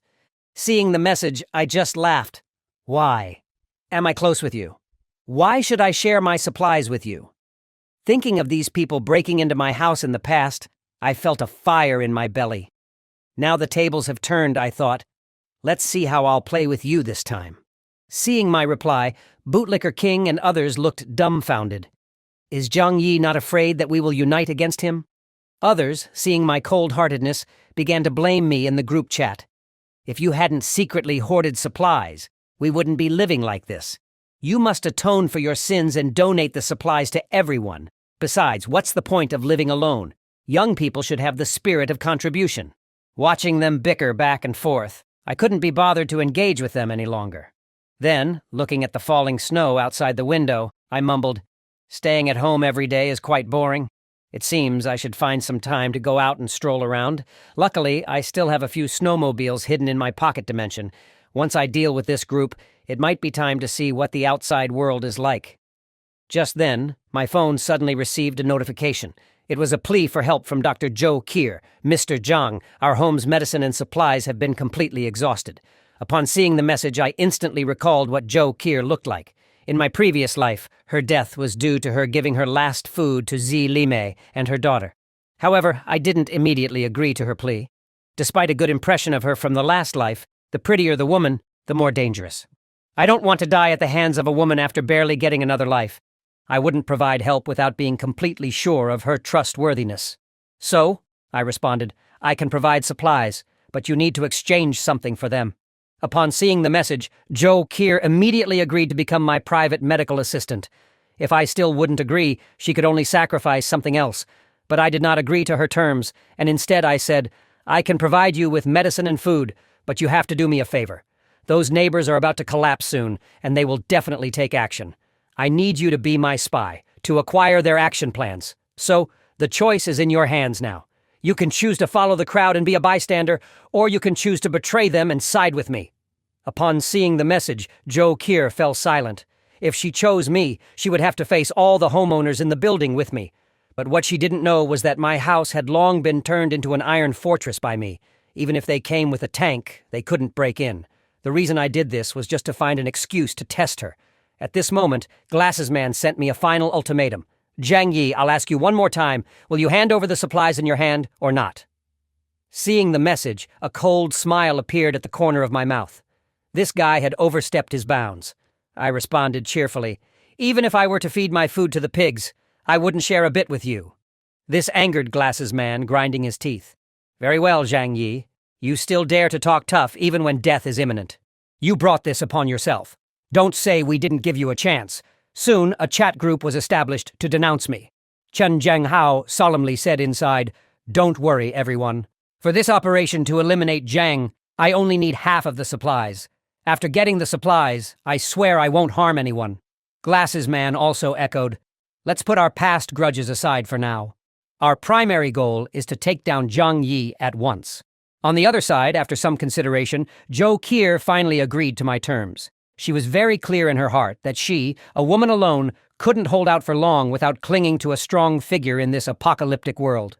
Soon, I received a warning from Joe Kier and Uncle Yu. Glasses Man and his gang have decided to launch a full attack at 2:30 tonight. To this, I was not panicked at all, but just curious about what kind of mess this group would make. At this point, Joe Kier sent another message. Those people have gone crazy. Aren't you going to come up with a plan? But I just laughed at her message. I glanced at the guns laid next to me. All fear stems from inadequate firepower. I replied, You don't have to worry about all this. Remember not to follow along with their action. I'm only warning once. With that said, I picked up the gun in my hand. Just sit back and enjoy the show. Soon, it was 2:30 in the morning. A group of people armed with weapons came marching towards my house. We must kill that shameless, selfish ghost, Zhang Yi, this time. Soon, the corridor at the entrance of my house was surrounded by Chen Zhenghao and his gang. Zhang Yi, come out! If you don't want to die, this is your last chance. I saw this scene from the surveillance and couldn't help laughing. I didn't bother being polite with them. I turned on the high-voltage device. Just as a few youngsters were about to break down the door, they were electrocuted into a charred state, emitting a puff of black smoke. Seeing this scene, the others were frightened and dumbfounded, and they wanted to escape. But as soon as they turned around, they were blocked by Chen Zhenghao and his gang. Chen Zhenghao pointed his gun at a person's head. If you dare to enter the battle, be prepared to die. Keep smashing the door. I don't believe his high-voltage electricity can last a year. Glasses Man, their strategist, immediately came forward to encourage them. Don't be afraid, everyone. We must avenge our fallen comrades. As long as we work together to break this iron door, what awaits us inside are a cozy fireplace and endless food. Encouraged by Glasses Man's words, the residents who originally wanted to leave were instantly filled with fighting spirit. They picked up a wooden stake and continuously smashed my door. For a bite of food, everyone was exerting all their strength. Listening to the rhythmic thudding coming from outside, I also became interested. So, I instantly retrieved a large speaker from another space. Seeing you all so hard-working, let me play a tune for you. Hearing the battle song, the neighbors seemed to be injected with a stimulant, hitting the door even harder. However, after half an hour of relentless beating, a few of them were panting and fell to the ground. What kind of door is this? We've been hitting it for so long, but only a tiny scratch was left. It seems we won't be able to break it open without years of effort. At this moment, Glasses Man, who works at a bank, stepped forward and immediately identified it as a bank vault-grade door. He said, "Such a door can't be breached even by a tank, let alone wood." Hearing this, the others looked shocked. "Then, is there no way to open this steel door?" Glasses Man sighed. "Unless we can find the world's top locksmith, there's no chance to open it without the key." While he was explaining, I had already come to the door with my crossbow. "So professional," I murmured, and then shot an arrow. Seeing Glasses Man get shot, the other residents in the hallway panicked. "Jiang Yi actually has weapons. Glasses Man and Chen Zhenghao didn't even tell us." Some of the slower neighbors were quickly turned into sieves by my arrows. Looking at the neighbors scattered around on the floor, I felt no guilt. If they want my life, there's no need for me to be polite. Just then, Glasses Man had an idea. "Everyone, don't panic. I have a plan. Zhang Yi's steel door might be thick, but the wall is still made of cement bricks. I don't believe we can't break it down." Hearing this, the neighbors seemed to understand. "We have so many people. We can definitely break his wall in less than half an hour." A few neighbors immediately mustered up their strength and started smashing the wall with vigor, while Glasses Man kept encouraging them. Sure enough, in a short while, cracks started appearing in the wall. Seeing this, a big man smashed the wall with even more force. But the next second, a metallic clang echoed. The impact numbed the man's arm. Glasses Man rushed forward and exclaimed, "Damn it! The wall is made of steel plates too!" Hearing this, several big men looked shocked. Who uses steel plates for wall construction? But they still didn't give up. They randomly hit different parts of the wall, hoping to find a weakness. Watching this scene, I couldn't help but laugh. "I'm sorry to inform you that the outer walls of my house are reinforced with half-a-meter thick, high-quality steel. Not to mention your hammers, even if a sniper rifle ball came, I wouldn't be afraid." Soon the neighbors realized that I must have known about the apocalypse in advance, which is why I built such a sturdy fortress. Glasses Man grew angrier the more he thought about it. He knew about the snow disaster all along, this selfish and narrow-minded person, only caring about himself, ignoring the lives of everyone else. Some people couldn't bear this despair and started to cry on the spot. At this moment, Chen Zhenghao stepped out from the crowd. "What are you crying for? His walls are made of fine steel. But does that mean the ceiling and the floor are too? We will split up and start tearing down the place. I refuse to believe Zhang Yi could have built a tortoiseshell." Hearing this, the neighbors were re-energized. They went up and down my house, hammering with all their might. Watching this on the surveillance, I chuckled. Chen Zhenghao has some brain power, but unfortunately not much. After hammering for a while, they once again fell into despair. As it turns out, I did build my house into a reinforced tortoiseshell. Without power tools, they would need to hammer for years, without rest or sustenance, to have any chance of breaking this fine steel wall. At the thought of this, the stomach of a neighbor, who had not eaten for 2 days and wasted so much energy hammering, started grumbling. He wanted nothing more than to eat a large piece of meat. Thinking of meat, an idea suddenly popped into his head. He looked at a neighbor beside him, and they both drooled at the thought. After realizing what the other was thinking, they awkwardly turned their heads away. Glasses Man, on the other hand, was in despair. Are we really going to wait for death in this apocalypse? That damn Zhang Yi is so cruel. Why can't he sacrifice himself for the good of everyone? Then, a bright idea from Glasses Man. I remember that Zhang Yi had floor-to-ceiling windows on his balcony when he renovated. Maybe we can break in from there. Hearing this, everyone's hopes were reignited. I refused to believe that Zhang Yi would seal his windows. With that, they got together and started moving towards my balcony using planks. Soon they were outside my window, yelling and threatening. "Zhang Yi, it's best if you open the door yourself. Once we break in, you'll regret it." Hearing this, I calmly sipped my coffee. You think you're smart, huh? And who says glass has to be more fragile than metal? As expected, after knocking for a while, they found no traces on the floor-to-ceiling windows and could only vent their frustrations helplessly outside. Of course, I wasn't going to let them off so easily. I leisurely walked to the kitchen and picked up a homemade Molotov cocktail. Since it's so cold, I'll help you warm up a bit. With that, I placed the Molotov cocktail into a small window in the room. The next second, a hole appeared in the ceiling of the balcony. By the time they realized it was a Molotov cocktail, it was already too late. Soon, flames engulfed one of the neighbors. The intense burning sensation made him wail in agony. Before long, he could no longer bear the pain and jumped off the balcony. Seeing this, several neighbors finally felt regret, pressing against the glass, begging for mercy. In your previous lives, you turned me into feces and never showed any remorse. Left with no choice, they had to return the way they came, hoping that those behind them could help. But they were stopped by Glasses Man and his group. Got lost. Don't bring the fire over and involve us, even hitting the first person with a wooden hammer. The man let out a cry and fell from the high building. Soon those with no way out were burnt to charcoal in the fire. In the face of this scene, Glasses Man and his group showed no mercy. Instead, they gathered around to warm themselves by the fire. The neighbors, starved and no longer arrogant, dropped their weapons, crossed the balcony, and came back to my floor-to-ceiling windows. Zhang Yi, we were wrong. We just want a bite to eat. Please save us. We'll do whatever you want from now on. Listening to the pleas from outside the window, I sighed. Don't be like this. It makes me feel so bad. I have a strange quirk when I'm upset. I want to eat. Saying this, I started eating the noodles in my bowl. The sight of this made the people outside drool all over the ground. If only we could have some soup. I know that in this apocalypse, only human hearts are unpredictable. But now I have a better strategy. I then said to the people outside, of course I, Zhang Yi, am not a cold-hearted person who wouldn't save people. I'll give you a chance. Bring me Chen Zhenghao's head and I'll feed you these kinds of noodles for a week, enough for each meal. Hearing this, they all looked excitedly at Chen Zhenghao in the next building. At this moment, in their eyes, Chen Zhenghao looked like a delicious roast chicken. Taking him down would mean they wouldn't have to worry about food and drink for a week. Seeing their ill-intent gazes, Chen Zhenghao felt a chill down his spine. A feeling of, there are always villains trying to harm me arose. Before he could think further, they charged towards him. However, under the threat of Chen Zhenghao's gun, they dared not act rashly. At this moment, Chen Zhenghao received a bounty notice I sent in the homeowner group chat saying that anyone who could kill Chen Zhenghao would receive a week's worth of food. Seeing the message, Chen Zhenghao ran off immediately, finally understanding why everyone was giving him hostile looks. The following day, bright and early, several neighbors had already set up an ambush for Chen Zhenghao. Although Chen Zhenghao had a pistol, his bullets were ultimately limited. Moreover, my impenetrable safehouse was simply not something they could break through. From previous attempts, they had already lost 40 to 50 people. Rather than starving to death sooner or later, it was better to find an opportunity on the crippled Chen Zhenghao.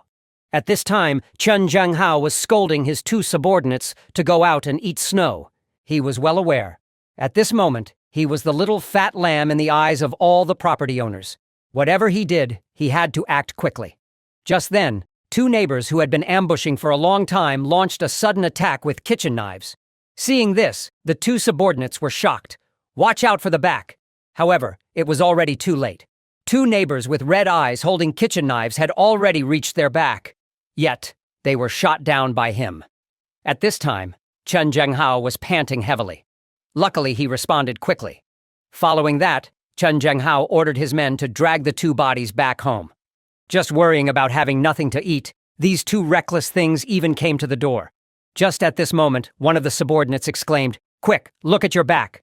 It turns out that although Chen Zhenghao had just dropped the two men in time, he was still cut by a kitchen knife, leaving a long wound. Afterwards, Chen Zhenghao asked the subordinate to help him back to the room, while he made a call to invite Dr. Zhou to come and treat his wound. A moment later, Zhou Kier, carrying a medicine box, arrived at Chen Zhenghao's house. I must make it clear in advance, I won't help you for free. Hearing this, Chen Zhenghao smiled. Of course, I'll share some food with you. After saying that, he had a subordinate bring over a basin of chicken feet. However, seeing the food, Zhou Kier felt nauseated. Naturally, she knew what was in the basin. She immediately declared that she would rather die than eat such a thing. Chen Zhenghao on the side gave a lecherous smile. I can't bear to see you die. He knew how important it was to have a doctor by his side in this post-apocalyptic world. After saying that, Chen Zhenghao reached out to touch Zhou Kier's cheek. I will save you for the last. Seeing this, Zhou Kier quickly slapped his hand away and turned around to leave, but was stopped by the two subordinates behind her. Why is Dr. Zhou in such a hurry to leave? You must stay here until my wound heals. Then Chen Zhenghao began to discuss plans with his subordinates. Ever since I issued a bounty, Zhou Kier, who heard their conversation, immediately got up pretending to go to the bathroom. But actually, she was telling me their conversation in the bathroom. I told her to stay there and keep observing. Soon the door of Glasses Man's house next door to me was knocked on, and then Chen Zhenghao and his men swaggered in. Knowing that they were going to live here, the couple of Glasses Man didn't dare to say more. Fortunately, they had already hidden the remaining food on their bodies. There were so many empty rooms in this building, any one of them would be suitable to live in. Just at this moment, two subordinates landed a blow on the back of the couple's heads, and in no time the couple fell in a pool of blood. Chen Zhenghao, standing to one side, gave a cruel smile. "I'm doing this for their own good. The weather is so cold, they would freeze to death sooner or later if they go out. Moreover, we have to store some food, don't we, Dr. Zhou?"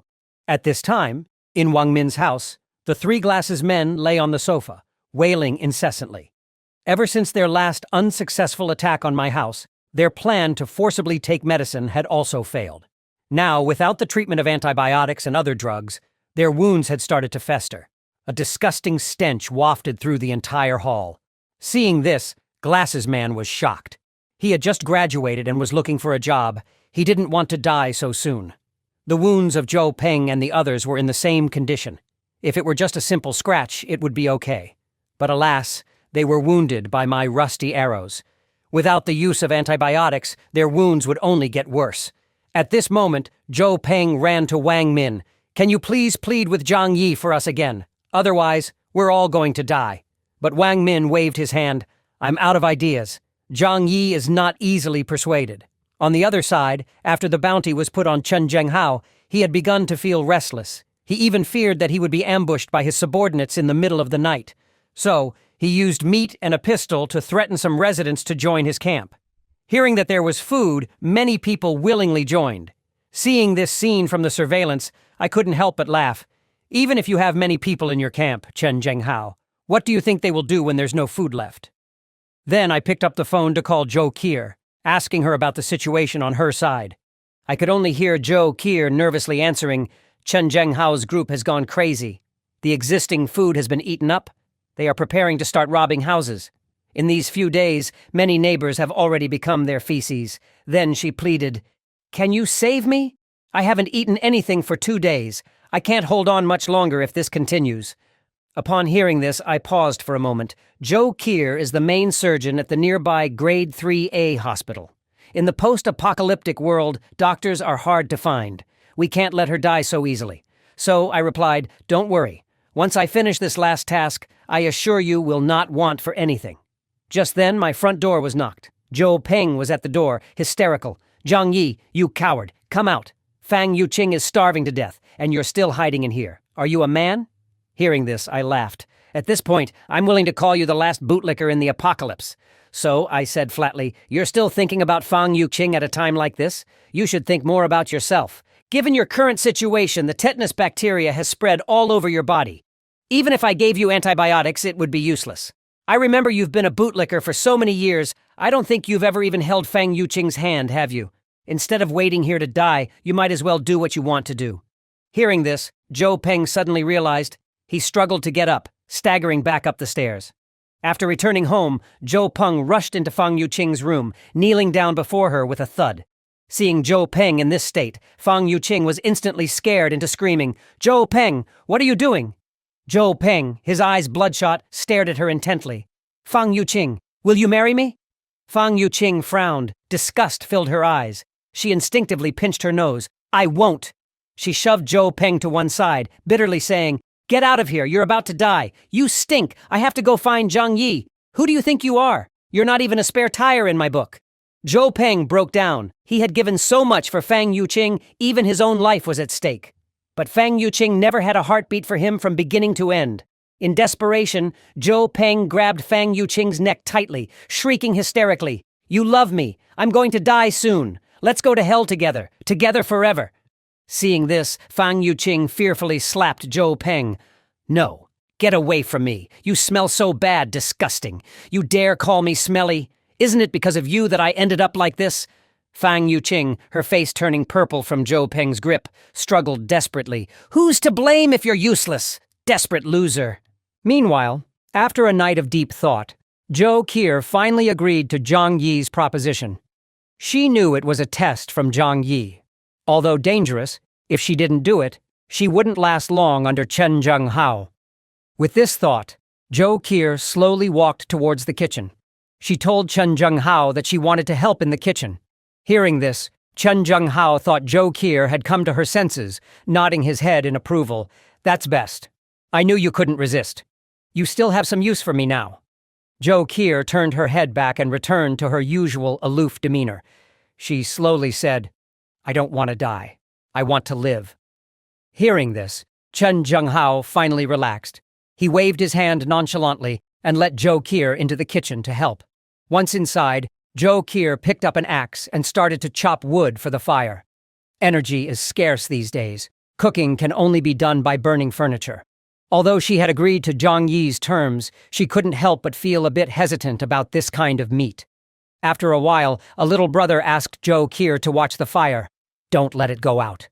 Then he turned and left to prepare the ingredients. Seeing this, Zhou Qier knew her chance had come. First, she pulled out a small bottle from her pocket, poured all the liquid inside into the pot. Then, fighting the nausea in her stomach, she carefully stirred the pot. At mealtime, she served everyone a large bowl of meat soup.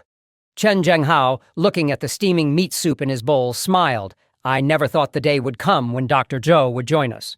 In order to gain their trust, Zhou Qier also served herself a bowl of soup and quietly went back to her room. They had no idea that Zhou Qier had drugged the meat soup. Back in her room, Zhou Qier waited silently for the drug to take effect. She had put most of a bottle of sleeping pills in the pot. These sleeping pills work quickly. Just one pill can put someone into a deep sleep in 30 minutes. Now all she had to do was wait and pray that Chen Zhenghao wouldn't notice she had tampered with the soup. In no time, Chen Zhenghao and the others fell asleep on the sofa.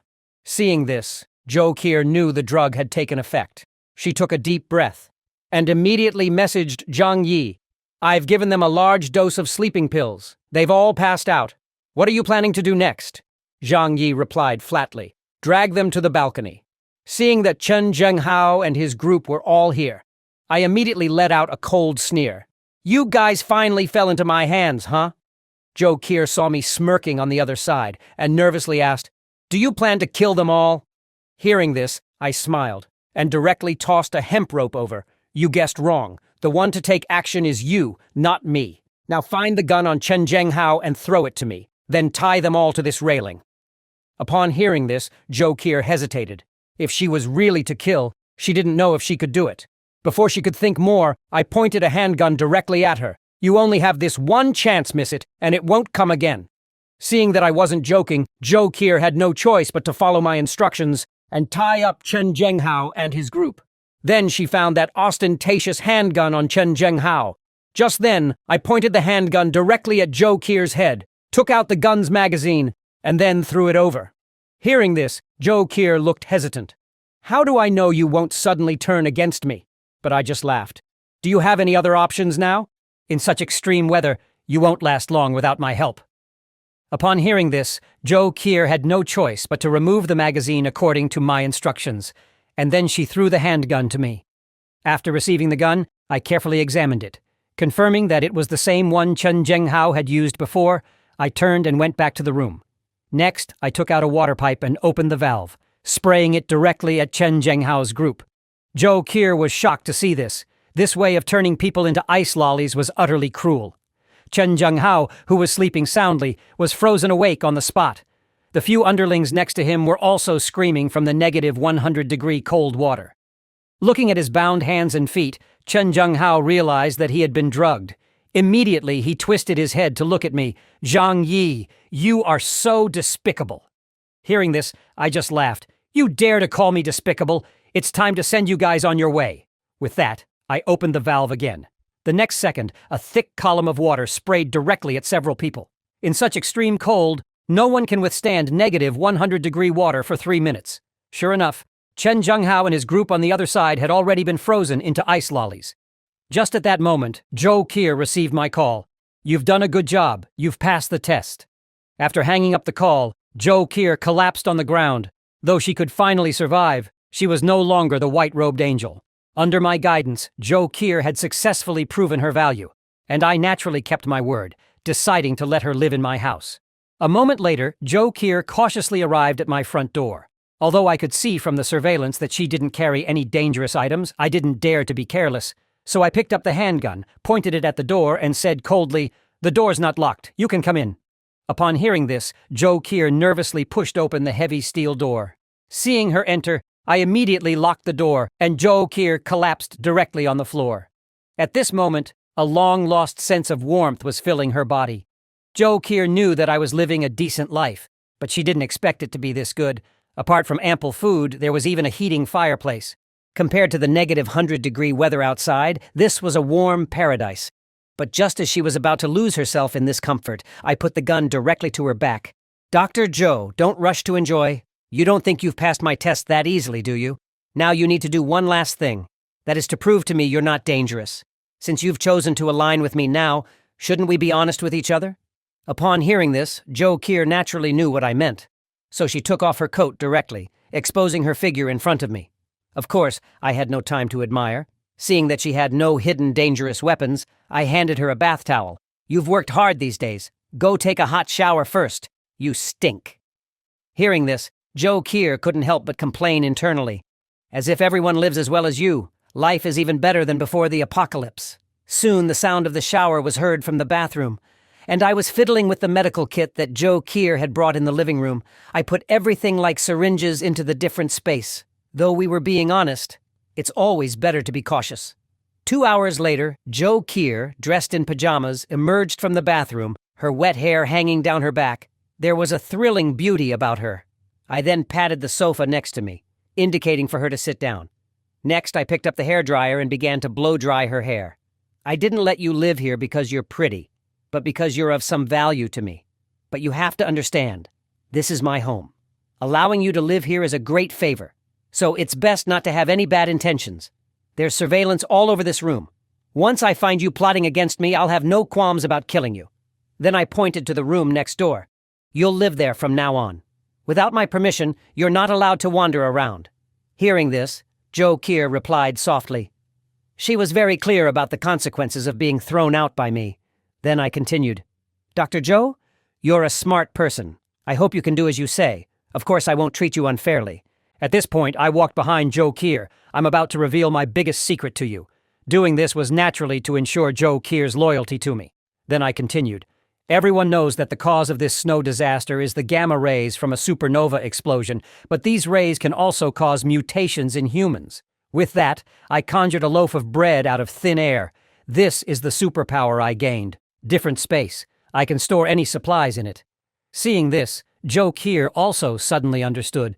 No wonder I was living such a comfortable life. I must have stored a lot of supplies in advance.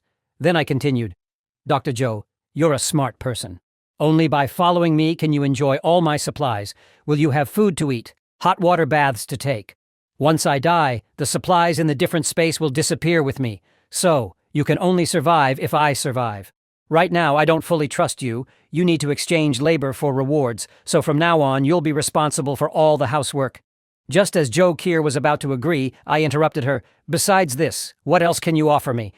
Upon hearing this, Joe Keir's cheeks suddenly turned red. Being a smart person, she naturally knew what I was talking about.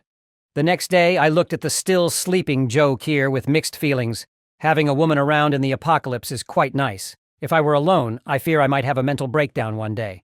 Then I knocked on the door, signaling Joe Keir to get up for breakfast. Joe Keir woke up from her sleep. This was the best sleep she'd had since the apocalypse began. Then she dressed and came into the living room. Afterwards, I smiled. "What are you waiting for? Hurry up and eat." Hearing this, Joe Keir didn't hesitate. She picked up the hamburger on the table and started eating it hungrily. Seeing my half-smiling expression, Joe Keir realized her eating manners were not good, so she sat up straight like a well-behaved child. After Joe Keir was full, I tossed her a thermal coat. This coat is a high-tech product from before the apocalypse. It can withstand temperatures down to minus 100 degrees. Then I gestured for Joe Keir to come out with me. Joe Keir was puzzled. "What are we going to do?" At this, I gave a cold laugh. "Obviously, we're going out to smash those icicles to pieces. Those scum, even if they're frozen into icicles, are still disgusting to look at. Of course, I mainly want to set an example." Hearing this, Joe Keir started to think, holding the baseball bat. Although these people were indirectly killed by her, she still hesitated to smash them. Before she could think too much, I made a gesture of invitation. Dr. Joe, it's your turn to take the stage. Seeing this, Joe Keir couldn't say anything else. She immediately climbed over the balcony and went to the other side along the board. Then, she raised the baseball bat in her hand and smashed it down on the people frozen into icicles. Watching this, I took out my phone and started recording. Seeing this, Joe Keir was puzzled. Are you recording?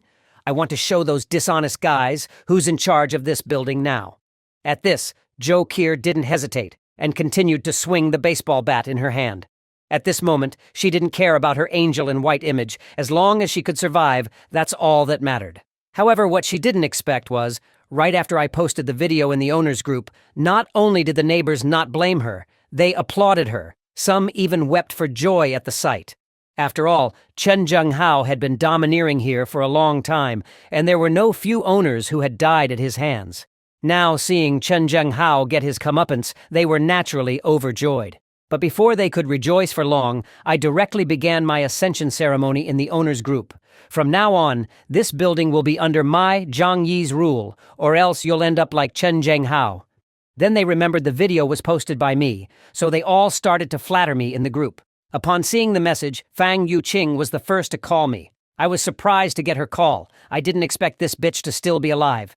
I heard Fang Yuqing say pitifully on the other end of the phone, "Brother Zhang Yi, Chen Zhenghao is dead. Can I come to your house for food and warmth? I don't allow you to be with that woman Joe Keir. You belong only to me." Hearing this, I just laughed. So you're not dead after all. Hearing this, Fang Yuqing seemed to understand. I get it now. Brother Zhang Yi thought I was dead, and that's why he's with that woman Joe Keir, right? I'm coming to live the good life with you now. But her best friend and Wang Min were not happy about this. Their miserable lives were all because of Fang Yuqing. They would naturally not allow Fang Yuqing to have a good life. Soon, the sound of the three women fighting with each other came from the other end of the phone. Seeing this, Joe Keir hurried over. She felt a sense of crisis at this moment, afraid that I would run away. This scene suddenly gave me a wicked idea. Fang Yuqing, in the last life, you made me turn into shit in despair. This time, it's your turn to experience despair. I slavishly followed her. For 18 years, I couldn't even become a backup option for her. In the end, after the apocalypse, I was deceived into becoming food for her. So, I immediately sent a cozy photo of Joe Keir and me to Fang Yuqing.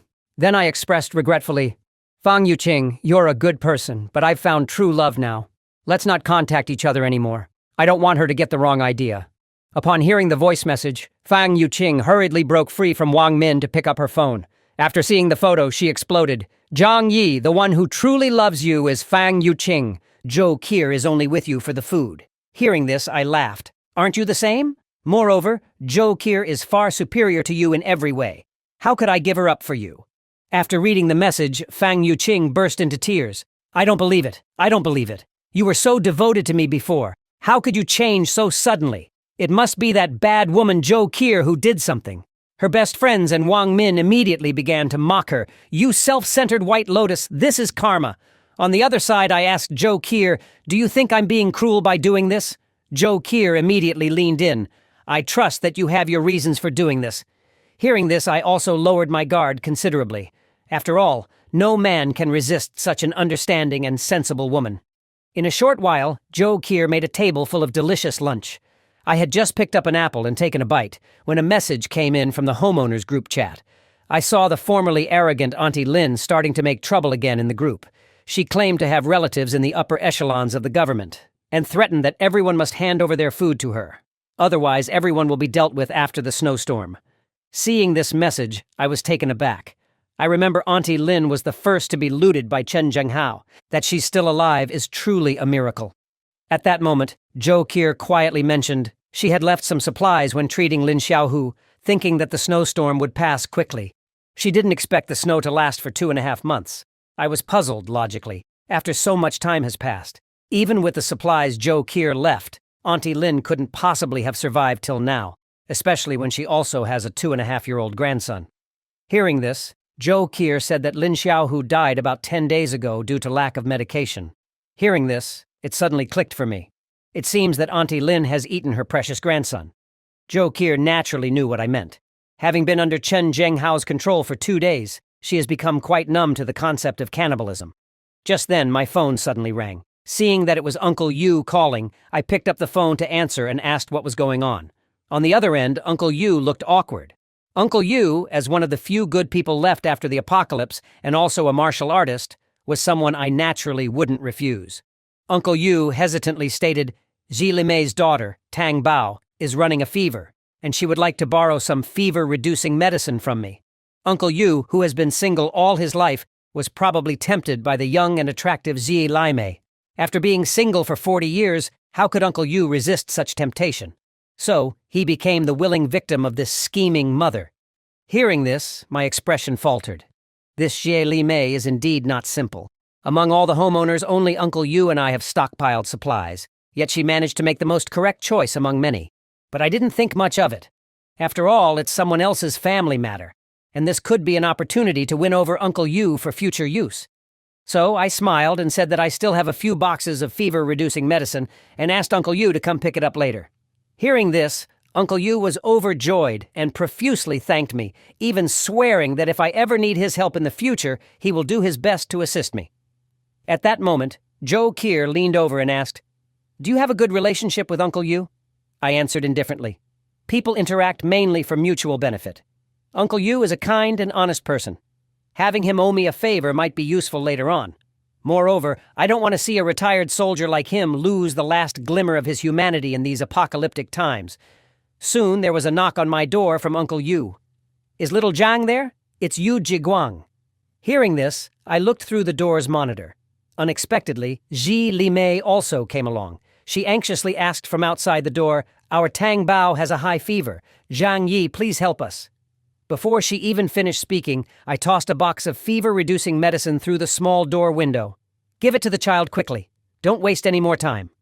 Uncle Yu hurriedly picked up the medicine, then said with a look of gratitude, Zhang Yi, thank you so much. You've helped me out twice already in this apocalypse.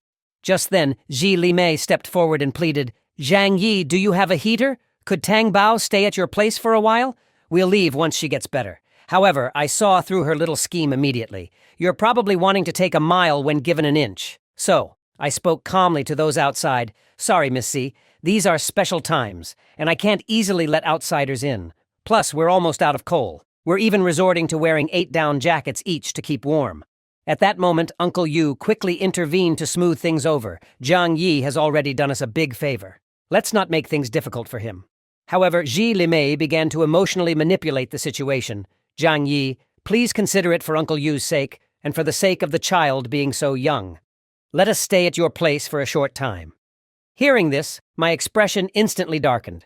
I thought to myself, what a master manipulator this Zhi Limei is.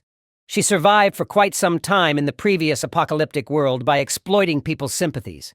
But this trick will only work on honest people like Uncle Yu. So I calmly replied, if this were before the apocalypse, Miss C, I'd have no problem letting you and your entire village stay. But now it's the end times, and all the tenants in the building want to take over my place. I hope you understand. However, Zhi Limei wasn't giving up. You let Joe Kier stay, didn't you? If she can stay, why can't we? Hearing this, I chuckled. Joe Kier is my girlfriend. If she doesn't stay at my place, should she stay at yours? Joe Kier was surprised to hear this. Although she knew I was just speaking casually, having a dependable man to rely on in these times is what every woman desires. At that point, Uncle Yu also chimed in, yeah, little Zhang has already helped us a lot. Let's not make things more difficult for him. But Zhi Limei looked dejected. I'm doing all of this for the sake of the child. What will happen to me if something happens to her? Seeing the situation, Uncle Yu felt helpless. He could only leave with her while continually apologizing to me. After they left, I sighed. With this woman meddling, I fear it might strain my relationship with Uncle Yu. In my eyes, Uncle Yu is the ideal worker. Not only is he upright, but he's also quite skilled. Now, with Zhi Limei whispering in his ear, my plans might be delayed. On the other side, as soon as Uncle Yu got home, he began questioning Zhi Limei. Medicine is scarce right now. It's good enough that he gave us some. Why are you so greedy? Zhi Limei, holding the child, looked distressed. I'm doing this for our child and our future. I don't plan to freeload off him forever. Hearing this, Uncle Yu sighed. I understand what you mean, but we should be grateful. If it weren't for little Zhang warning me about the snow disaster, I wouldn't be alive today. Upon hearing this, Ji Limei began to ponder. If Zhang Yi knew about the snow disaster in advance, he must have hoarded a lot of supplies. She leaned on Uncle Yu's shoulder and sighed. I understand the principle, but while you see him as a benefactor, he sees you as a potential threat. Didn't you see? He even threw the medicine out to us, afraid that we would enter and take over his home. If he's genuinely a good person, how could he ruthlessly kill dozens of neighbors? In my view, he's just offering minor favors to use you as his henchman later. Before Ji Limei could finish, Uncle Yu loudly interrupted her. Enough! I, Yu Jiguang, can still distinguish between right and wrong. Please don't speak like this anymore. His angry outburst startled Ji Limei, who then apologized repeatedly. She knew that Uncle Yu was now angry and would have to find another opportunity to stir the pot. Uncle Yu then left, his face stern. Though he is honest and straightforward, he's not foolish. He knows exactly what Ji Limei is thinking. Ji Limei looked at the sleeping Tang Bao with a grim face. To survive in this apocalypse, I must be ruthless. Now, the deadly cold has persisted for 75 days, and the accumulated snow in the residential area has piled up to the height of an 8-story building. Leaving the area is nearly impossible, and the remaining tenants can only start looking for food nearby. At this moment, a group of unwelcome guests arrived in the snowy area. They are digging in the snow, and eventually unearthed a tunnel leading to my apartment complex. A few of them, holding shovels and hammers, crawled out from the tunnel. Without any hesitation, they headed straight for my apartment on the 24th floor. Just then, a tenant who was going out to dig for snow to eat ran into them. Seeing their malicious gaze, the tenant immediately dropped his bucket and started running. But 2 legs can't outrun a dozen. He was quickly knocked down by their shovels. Anything alive that they encounter will become their food, but they have something more important to do right now: to take over my home. This is because they recently found out that I have hoarded a large amount of food. In this end time when food and warmth are scarce, this information is undoubtedly a ticking time bomb. Once they take me down, they can live longer. Soon, this group confidently arrived at my front door. A young man skilled in demolitions stepped forward with a bundle of C4 explosives. After lighting the fuse, he sprinted towards the end of the corridor. Moments later, a deafening explosion resonated throughout the building. The loud noise instantly jolted me awake. Given the situation, I couldn't afford to think too much. I hurriedly grabbed my handgun and checked the surveillance equipment. I saw a group of unfamiliar faces sneaking around at the end of the hallway, discussing something. From the tools they were holding, I quickly confirmed their identity. They were a group of construction workers from the neighboring building. I remembered that their group consists of about 20 or more people, and the fact that they're boldly heading for my place indicates that news of my stockpile has leaked. Outside my door, the group seemed puzzled. "Old donkey, what kind of crappy bomb did you bring? It can't even blow open a simple door." Hearing this, Old Donkey rubbed the back of his head. Maybe the explosives got damp, reducing their potency. "Why don't we just break in? We're professionals at tearing down buildings." Seeing this unfold on my monitor, I was instantly furious. If the tiger doesn't show its might, you think I'm a sick cat, huh? I immediately took out the white phosphorus I had previously hoarded from another dimension. Quickly, I made some simple white phosphorus grenades, and along with some incendiary grenades, threw them out of the small window by the door. When white phosphorus grenades explode, they instantly generate temperatures of up to 1,000 degrees Celsius, melting objects nearby. Soon, 2 people at the door who couldn't dodge in time were instantly melted by the high heat. The fire rapidly spread throughout the corridor. Old Donkey, who was on fire, was about to shout to his companions, but the next second a bullet went straight through his head. I then picked up my handgun and fired several shots at the people outside. This scene left the team leader, Second Uncle, stunned on the spot. They had thought they could easily take over my home, but they didn't expect my house to be not only extremely secure, but also equipped with such lethal weapons. Soon, the last worker approaching my front door was shot dead by me. Looking at the several burning bodies on the ground, Second Uncle didn't dare hesitate any longer and hurriedly led the remaining people to escape back to the neighboring community, fearing that they too would be reduced to ashes if they were a second too slow. I, however, stared at the handgun that had run out of bullets and fell into deep thought. In this apocalyptic world, there will undoubtedly be interest groups stronger than these workers. To deal with these tough characters, I need to acquire even more powerful weapons. Moreover, these guys clearly came prepared. I must find an opportunity to completely eliminate them. I then returned to the room to comfort the already terrified Joe Kier. Don't be afraid. I've driven those people away." Hearing this, Jo Kier looked at me with tearful eyes. Although she knew we were now in an apocalyptic world, this was her first time encountering a firefight. If those people had broken in, she could imagine the terrible fate awaiting her. But upon hearing that I'd driven those people away, Jo Kier felt considerably relieved. As of now, I am her only support. She then asked me what had just happened. I briefly explained the situation. Upon hearing it, Jo Kier looked stunned. These people are much more dangerous than Chen Zhenghao. Chen Zhenghao was merely flaunting with a handgun, while these workers do physical work every day, making them naturally stronger than ordinary people, and they even know demolitions. We have to resolve this lingering problem as soon as possible, otherwise we won't even be able to sleep peacefully in the future. Upon finishing my thought, I took a look at my phone. It's time to find some expendable people to do some work for me. At the same time, the homeowners group chat was blowing up. I simply explained the situation in the group. Upon seeing the message, the homeowners started to fawn over me. "Zhang Yi, you are our hero." However, I told them that my weapons were almost depleted, and everyone would have to fend for themselves. Just then, Uncle Yu called me to inquire about my situation, and mentioned he knows the leader of those workers, a man named Huang Tianfang. Under his leadership, dozens of homeowners have already been harmed in the past few days. Hearing this, an idea instantly formed in my mind.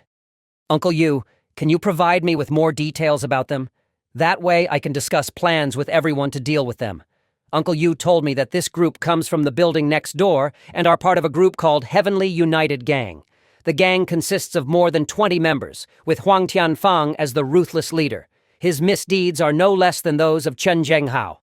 Hearing this, I decided to collaborate with the homeowners on the 25th floor to counteract these workers. They've suffered a significant loss at my hands this time, and will definitely look for another opportunity to strike back. Unless we eliminate them, nobody will be at peace.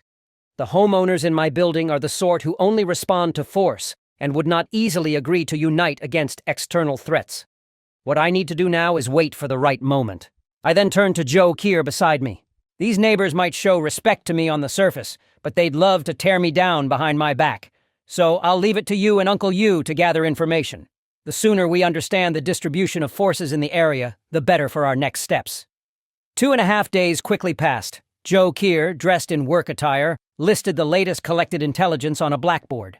The most significant threat right now is the Heavenly United Gang made up of workers. Since they are physically laboring workers, they are naturally stronger than ordinary people. However, the good news is that they don't have access to firearms or other highly lethal weapons. The next is the Wolf Gang from Building 21, led by 2 thugs, Wang Qiang and Xiao Lu. Their members are mostly young people in their 20s. Hearing this, I pondered. It seems that the main threats come from these 2 groups.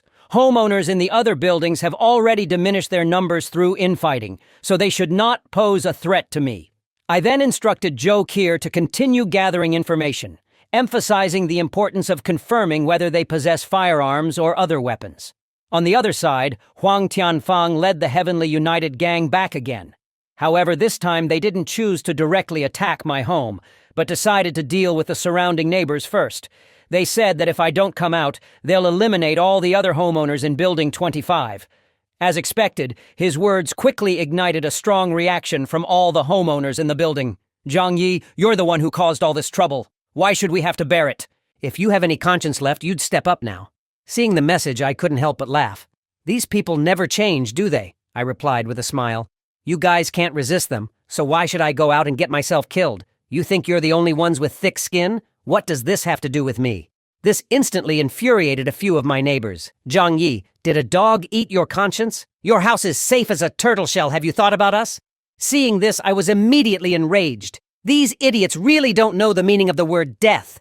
What do your lives have to do with me? When you all ganged up on me, where was your talk of conscience then?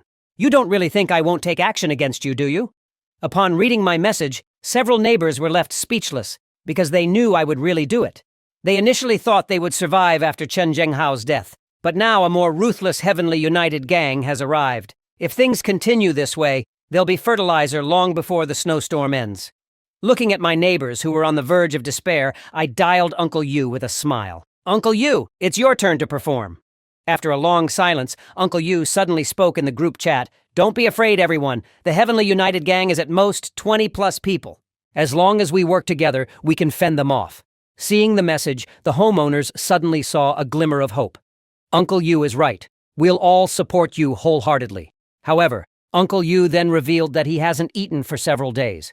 He said that if we want to win this fight, it would have to rely on Zhang Yi.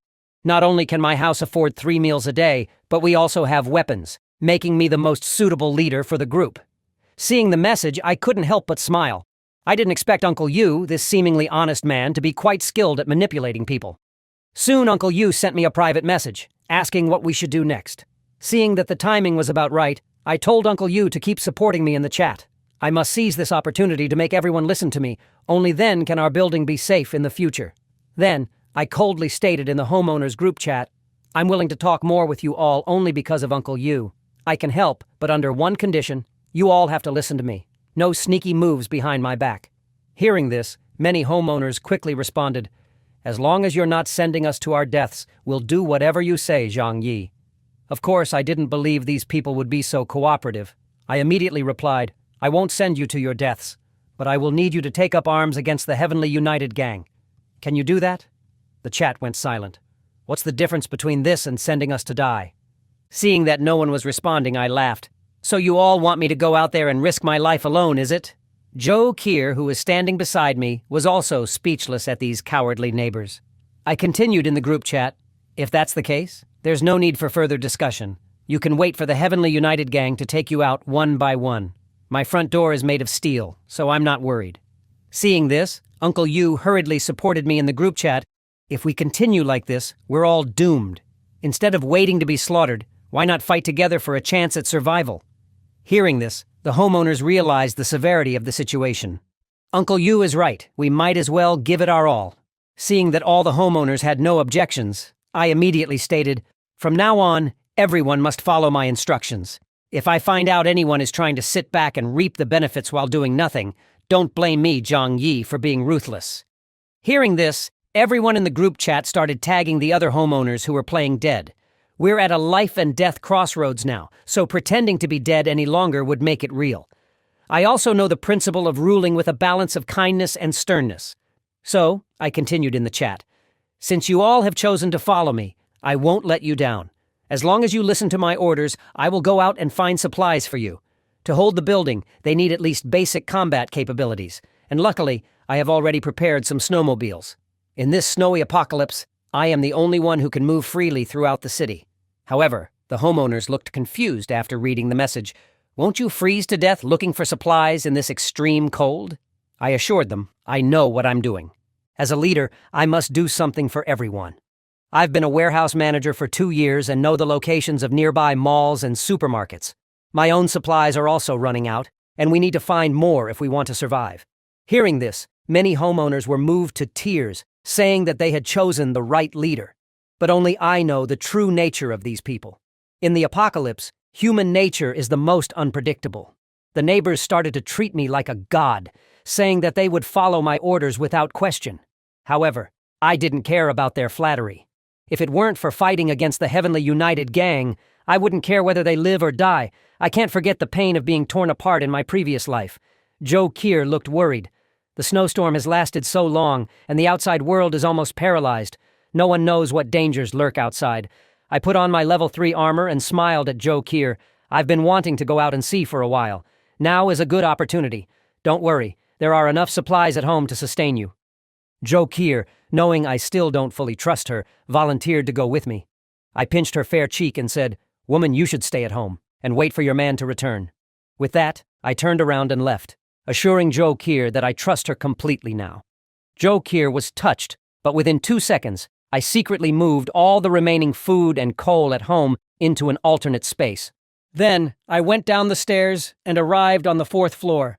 By now, the snow had piled up as high as the 3rd and 4th floors. I only needed to open the window to step directly outside, but as soon as I landed, the snow engulfed up to my knees. Luckily, before the apocalypse, I had stashed some snowmobiles in an alternate space. Otherwise, it would be impossible to move in snow piled meters high. I looked around and found that, apart from the sound of the snowstorm, the neighborhood was utterly silent. Seeing no one spying, I took a snowmobile from my alternate space, unaware that a shadowy figure in the building above was watching every move. Riding my beloved motorcycle, I headed out of the neighborhood. I'd been cooped up at home for so long, I was starting to get cabin fever. Finally, I have a chance to breathe some fresh air. After satisfying my urge to speed, I drove the snowmobile to the Heavenly Sea City police station. The primary purpose of this trip was to find more powerful weapons. The root of all fear in this post-apocalyptic world is insufficient firepower. The station was pitch black, seemingly abandoned long ago. However, a few steps in, I discovered some frozen cops huddled in a corner. Seeing their thin clothes made me uneasy. They must have been on the night shift when the extreme cold hit, without even proper clothing. After paying my respects to these officers who once protected the city, I covered them with a white cloth. Just then, I noticed a bunch of metal behind the cloth. It was a set of keys to all the rooms in the building. My face lit up at the sight. With these keys, I can easily access the armory.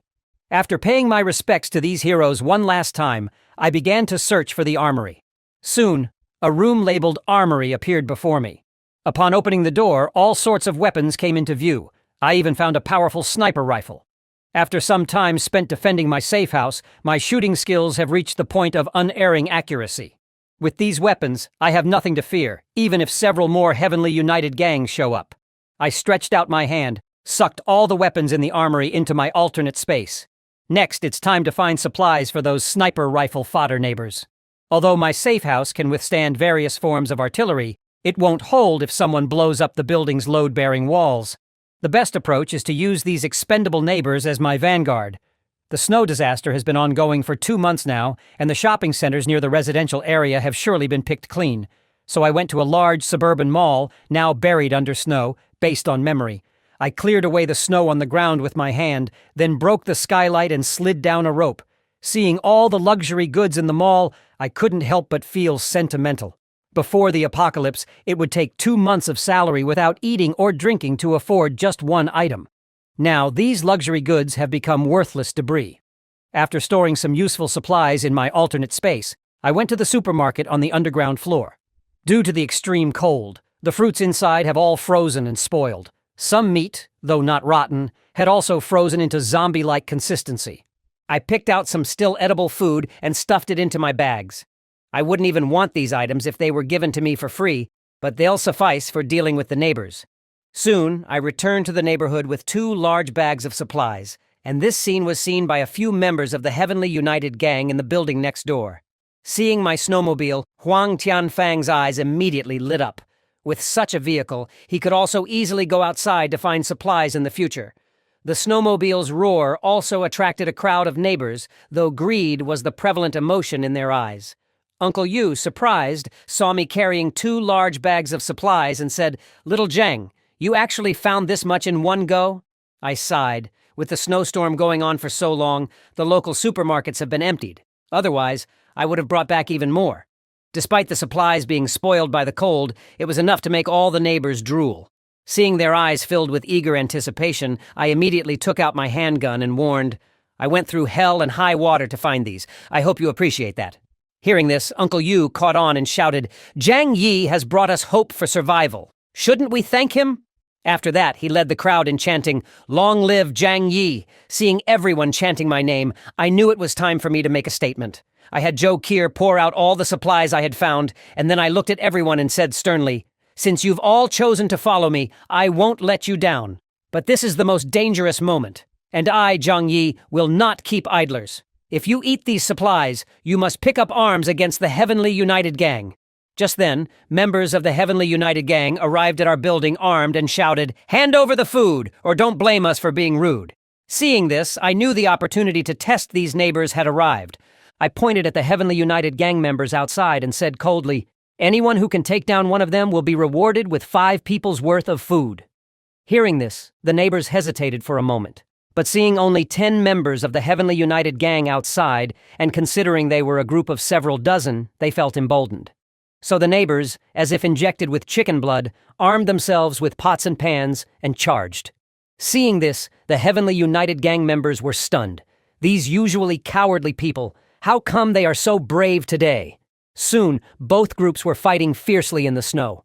For the sake of food, everyone was seeing red. And even if they were injured multiple times, they felt no pain. This was exactly what I wanted to see. I'm no saint, But if these neighbors are willing to fight for their lives, I certainly won't hesitate to provide them food. At this point, Uncle Yu shouted, "Everyone, let's go! They are not in the majority and can't hold on for long." With the addition of Uncle Yu, a retired soldier, the battle quickly turned one-sided. Seeing they were no match, the remaining Heavenly United gang members fled towards their building without looking back. Witnessing this, all the neighbors picked up their weapons and cheered. This was their first victory fought for their own survival. Joe Kier sighed at the sight of it all. Though we won, many people were severely injured, and without professional equipment and medication, they likely won't survive for long. Moments later, I gathered all the neighbors in the building's lobby. You all did very well. As you've seen, this is the power of unity. As long as we work together, even the apocalypse may not be insurmountable. I then turned to the two young individuals who performed the best in the battle. You both did extremely well. Keep up this momentum moving forward. I then handed them 2 portions of food. Seeing this, they were so moved that they burst into tears, finally able to eat a full meal in this apocalyptic world. The rest of the neighbors were filled with regret, wishing they had given it their all. This was exactly the kind of attitude I wanted to see, so that everyone would fight against external enemies without holding back. I then gestured broadly, calling the remaining people one by one to receive today's food. The neighbors who received less food were filled with regret, wishing they had contributed more earlier. Soon it was the turn of Shu Hao, a wealthy second-generation individual, to collect his food. I tossed him a small piece of candy. "This is your food for today." Seeing that others had at least a piece of biscuit, and he only had a candy, he immediately roared, "This is not fair! Why do I get so little food?" I responded coldly, "You have the audacity to complain?" Others were fighting on the front lines, and you were merely shouting slogans from the back. Giving you a candy is already being extraordinarily generous. I hope you appreciate what you have. Hearing this, the neighbors who received less food felt a lot better. At least they weren't at the bottom. Who would have thought that Shu Hao would try to argue at this point, saying, "There were so many people fighting, I couldn't even find a way to get in." I just laughed. I only care about results, not the process. If you couldn't find a way in, that's on you. Hearing this, Shu Hao became furious. "This is unfair, unfair. You're clearly targeting me." As soon as his words fell, I gestured for 2 neighbors to restrain him. "Who do you think you are to talk about fairness with me?" The woman next door in her 40s managed to get in and throw a few punches. And here you are, a man in your 30s telling me you couldn't find a way in? After saying this, I pointed a gun directly at Shu Hao, asking everyone, what should we do with someone so undisciplined and disobedient? Hearing this, the 2 neighbors holding Shu Hao gave him a solid beating. I then turned to all the neighbors and yelled, "If anyone thinks I'm being overbearing, feel free to go find your own food. I, Zhang Yi, will not bother you." Seeing no objections, I clapped my hands. "Very good. I hope everyone will follow the arrangements from now on." But Shu Hao, accustomed to being arrogant and domineering, was still not convinced. "Zhang Yi, don't push people too far." His words had barely left his mouth when I stepped on his right hand. "Shu Hao, face the reality. We're in a post-apocalyptic world now. You can't go back to your cushy life. I, Zhang Yi, won't support a waste like you who's only good for eating. I hope everyone takes this as a warning." I then asked Joe Kier to collect the remaining food to be distributed later. But just then, a voice sounded from behind the crowd. "Brother Zhang Yi, I haven't received any food yet." Fang Yuqing and her best friend pushed their way through the crowd. "Brother Zhang Yi treats me the best. You definitely didn't forget about Fang Yuqing, right?" Hearing this, I couldn't help but laugh. "Of course, I haven't forgotten about you two, because there was never any food allocated for you two in the first place." Upon hearing this, Fang Yuqing burst into tears. "Brother Zhang Yi, aren't you most fond of me?" But I pushed her away with one hand. "I was just speaking casually. You didn't take it seriously, did you? Besides, I already have a girlfriend now. You don't think you're better than my Joe Kier, do you? Please stop bothering me from now on." Joe Kier naturally came over and acted affectionately with me. Seeing this, Fang Yuqing cried even harder. "This can't be. You've been fawning over me for years. How can you go back on your word like this?" At that, I just laughed. Before the apocalypse, you thought your looks could bait a whole Pacific Ocean of fish. But now we're in the post-apocalyptic world. How many packs of instant noodles do you think your face is worth? At this point, Shu Hao, who was lying on the ground, chimed in. "This stinking woman wanted to reel me in before the apocalypse. Good thing I'm a smart, rich second generation." Hearing this, the surrounding neighbors started gossiping. Who would have thought this seemingly innocent white lotus was actually a siren of the Pacific? Seeing the situation, Fang Yuqing tried to silence everyone, but no one paid any attention to her. Left with no choice, she yelled and ran away. I then rewarded the sensible Shu Hao with another candy. After that, I began to arrange the building's defense. Excluding the children who had no fighting capacity, we still had 47 people in Building 25. So I decided that aside from me, Joe Kier, and the couple Uncle Yu, the others would be divided into 6 small groups, each with 7 to 8 people, on 25-hour shifts to guard against attacks from other buildings. If anything happens, everyone will hit the stair railing or other metal objects to alert everyone. The same incentives for killing enemies still apply. Whoever kills an outsider gets enough food for 5 people. Of course, those who want to slack off during their shifts will only get leftover food. After saying this, I patted Uncle Yu on the shoulder. As a military veteran, you're the most suitable person to arrange all of this. 2 days passed in a flash, and the Heavenly United Gang didn't seem to be in a hurry to attack. Joe Kier looked worried about the 2 days of peace. Strange occurrences always mean trouble. Meanwhile, I was on my tablet learning about various ways to use firearms. The heavy snow had trapped the city, and the lower buildings were already covered in snow. At this rate, even if the heavy snow stops, it would take 2.5 months for the snow to melt. And in this post-apocalyptic world, human hearts are always more frightening than natural disasters. I then took out the firearms I'd obtained from the armory, through the pocket dimension. Human hearts may be frightening, but as long as I have enough firepower, I'm not afraid of any number of enemies. And it even has an 8-power scope for observing the situation in the community. Then I took the sniper rifle to the balcony, ready to practice my rusty shooting skills. But at that moment, 2 figures appeared in my 8-power scope. Seeing this, a cold smile appeared on my lips. The Heavenly United Gang's bastards finally couldn't help themselves. However, seeing that they were heading towards the community garage, I immediately realized they are probably going for my snowmobile. Unfortunately for them, their efforts are destined to be futile. During the day, I pretended to leave the snowmobile in the garage, but actually, I'd already stored it in the pocket dimension. Just then, Uncle Yu called me to say that the personnel for the defense had been properly arranged, and told me not to take to heart what Jie Li Mei had said during the day. She's just a bit talkative. At this, I chuckled. I won't hold grudges against a woman over such things. But Uncle Yu, are you sure you want to raise a child for someone else? I really don't like Jie Li Mei, but I don't want to ruin my relationship with you either. Uncle Yu just laughed heartily. In these times, finding a woman is already a good thing. You can't ask for too much. Hearing that, I teased, Uncle Yu, you're a strong and healthy man. You've got plenty of women who would like you. You should make an effort so that Jie Li Mei has a child for you too. I wouldn't want you to waste all your effort only to have someone else benefit from it. At these words, Uncle Yu looked awkward. He was well aware that men usually care about their own bloodline, but that's something to think about in the future. After all, it's the end of the world and we can hardly get enough to eat, let alone have time to have children. As for other people's family matters, it's not my place to comment, especially when I've got my own problems to deal with. On the other side, a group from the Heavenly United Gang stealthily entered the first-floor lobby under the cover of darkness. This time it was led by Huang Tianfang's nephew, Huang Wei, and he brought along 8 people. Just as they arrived at the stair, a brick flew right towards him. Fortunately, he reacted quickly and dodged it. But then he heard a series of knocking sounds echoing through the stairwell. Enemy attack! Enemy attack! Those bastards from Heavenly United Gang are here again. Hearing this, Huang Wei was instantly enraged. Brothers, charge with me! Let's finish off these cowards! So saying, he took the lead and rushed towards the stairwell. Little did he know that under my reward policy, the neighbors on duty were as motivated as if they'd been injected with adrenaline. Within moments, they'd taken down several people from the Heavenly United Gang. Seeing how fierce these neighbors were, Huang Wei immediately yelled for the remaining people to retreat. Watching the Heavenly United Gang members fleeing in disarray, the neighbors didn't plan on pursuing them. The snowstorm outside was too severe, and it would be dangerous if they were ambushed. The knocking sounds in the stairwell also woke me up from my sleep. These guys really know how to pick their timing. Just then, a thought suddenly sprang to my mind. Finally, I have a chance to practice my shooting skills. The saying goes, outside 100 steps, the gun is fast. Within 100 steps, the gun is both accurate and fast. I immediately took my beloved sniper rifle out from my pocket dimension.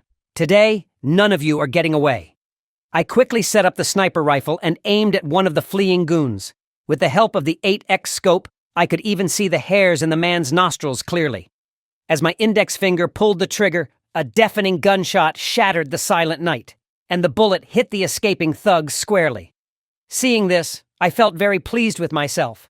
Am I really a natural-born marksman? The remaining people from Heavenly United Gang looked horrified as they saw their companion fall in a pool of blood. Holy shit, someone's shooting! Seeing this, they didn't hesitate and started running like their lives depended on it, back towards their own compound.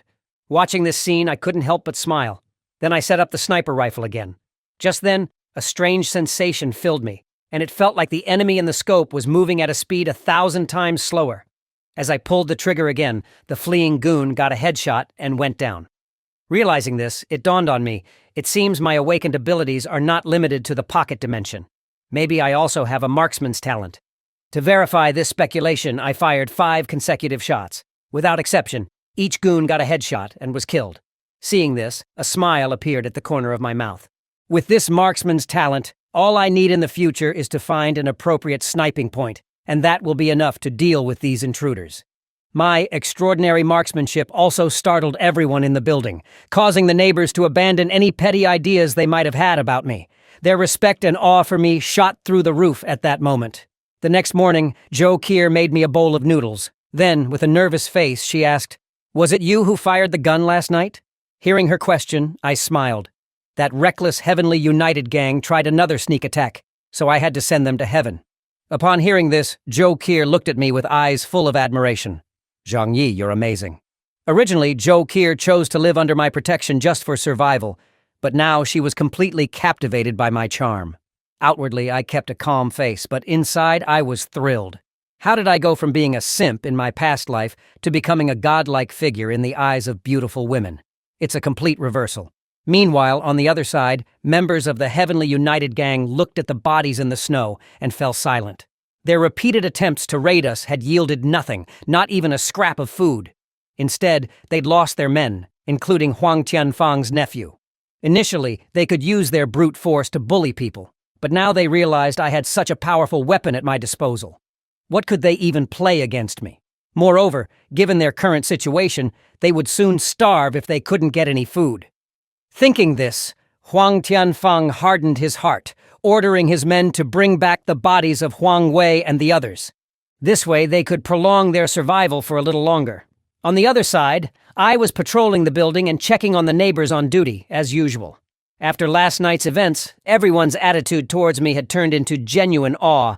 They were very clear that under my leadership, they could survive longer in this post-apocalyptic world. Then I rode my beloved snowmobile and left the community again. Not long ago, Uncle Yu had provided me with the location of a nearby army camp. After asking him to take good care of the people in the base, I headed towards the army camp's location. This scene was witnessed by the Wolfgang from Building 21. What puzzled them was where I had hidden the snowmobile, because earlier they had turned the entire underground garage upside down, but found nothing. If they had a snowmobile, they could freely go on shopping sprees in various malls. With more supplies, they could expand their territory and recruit more people, becoming local warlords in this apocalyptic world. On the side, Zhao Lu nodded in agreement. In troubled times, heroes emerge. Now is the perfect time for us brothers to take the throne. Thinking of this, Wang Qiang's eyes were bloodshot. We must get our hands on that snowmobile. On the other hand, I rode my snowmobile, galloping through the snow. Before going to the army camp, I decided to first scavenge the materials around the city. Heavy snow had been falling for 3 months now, and some small shops were already buried. To get supplies, I could only look for a few independent large supermarkets in the city. Then I remembered the Walmart South warehouse where I used to work. Though the largest warehouse had been emptied by me before the apocalypse, there were still several smaller ones nearby, which were sure to have useful supplies. Soon, I drove to Walmart's South warehouse. Products from hundreds of groups throughout Heavenly Sea City were concentrated here. If I took all the supplies back, it would be enough to sustain thousands of people. However, when I broke the skylight, I discovered that most of the supplies had already been moved before the snow disaster. Still, I went down through the skylight to see if there was anything left. Quickly, I found several heavy-duty trucks and a bunch of luxury sports cars inside. Although they seemed useless now, who knows if they might come in handy for showing off later. Then, I went on to scavenge some useful supplies from a few other warehouses. Afterward, I drove to the gas station. I definitely need to use the snowmobile as my daily means of transportation, so I may not have enough fuel in the future. To my surprise, the gas station was so covered in snow that only a signpost remained visible. This is problematic. If only I had an excavator right now. Thinking this, I suddenly stood up from the snow. Didn't I put a few excavators into my alternate space earlier? Immediately, I took out an excavator from my alternate space. The snow had not yet formed a hard ice layer, so digging out the gas station would be easy. Fortunately, I had experience driving forklifts in the warehouse before, so operating this wouldn't be an issue. Then I started digging towards the gas station with the excavator. After digging for 2 hours, a clear metallic clang came from the shovel, and the gas station's large roof platform gradually began to appear. Next, I went inside the gas station to find the fuel storage. Generally, fuel storage for gas stations is underground. I then found the basement door and pried it open with a crowbar. However, before entering, I quickly removed any static electricity from my body to prevent accidents. Soon, several large fuel tanks appeared before my eyes. With these fuel reserves, I can gallop through the snow again in the future. I then dismantled the hose on top of the fuel tanks and used plastic wrap to seal the opening of the tanks to prevent gasoline leakage. Just as I was about to put the entire fuel tank into my alternate space, I suddenly realized something very important. Under these meters-thick layers of snow, almost everyone was practically immobile. But not me. In addition to freely traversing the snowy landscape, I also had several excavators with me. That is to say, all the resources buried under the heavy snow were now essentially at my disposal. After storing the gas station's fuel into my alternate space, it was already 8 o'clock in the evening. So, I decided to rest here for the night and visit the army camp that Uncle Yu had mentioned during the day. Meanwhile, back in the residential area, a neighbor's child had a high fever reaching 40 degrees Celsius. At this, Jo Kier looked helpless because her medicine box no longer had any emergency medications. Just then, Uncle Yu came over with a box of children's fever medicine. This is the fever medicine that Zhang Yi provided before. There's a little left. Let's use it for the child. He then patted the shoulder of the neighbor. Don't worry. When Zhang Yi comes back this time, I'm sure life will get better for everyone. With Uncle Yu's fever medicine, the child's high fever finally subsided. However, Jo Kier reminded the mother to pay close attention to her baby's condition, as infants are highly susceptible to illness in this extreme cold weather. After giving her advice, Jo Kier and Uncle Yu began their routine patrol. They had barely taken a few steps when a woman's scream came from behind them. Auntie Lin from the neighborhood committee was seen lunging at the child in the mother's arms with a small knife, shouting, "My grandson is dead. Your children shouldn't be allowed to live either." Out of maternal instinct, the mother immediately turned to block the knife. Seeing this, Jo Kier quickly caught the baby who slipped from the mother's arms, and the mother, entrusting her child to Jo Kier, collapsed in a pool of blood. At this moment, Auntie Lin pointed at Jo Kier and yelled, "It's all you heartless people who killed my little Hu! None of you will get away!" Seeing Auntie Lin, who was now entirely unhinged, Jo Kier knew that talking wouldn't help. She immediately ran towards the stairwell while holding the child, but was caught by Auntie Lin, who grabbed her ankle. Auntie Lin ranted with her knife in hand, "Especially you, Dr. Zhou. You deserve to die for not saving little Hu." Just as she was about to stab Jo Kier, Uncle Yu appeared in the nick of time and kicked Auntie Lin to the ground. He was cut by the knife on his left hand, but seeing that Jo Kier was unharmed, he felt relieved. If anything had happened to Jo Kier, he wouldn't have the face to explain it to me. By this time, Auntie Lin had completely lost her sanity, biting anyone she could get her hands on. "You Jiguang, you coward! It's your fault for not killing Chen Zhenghao!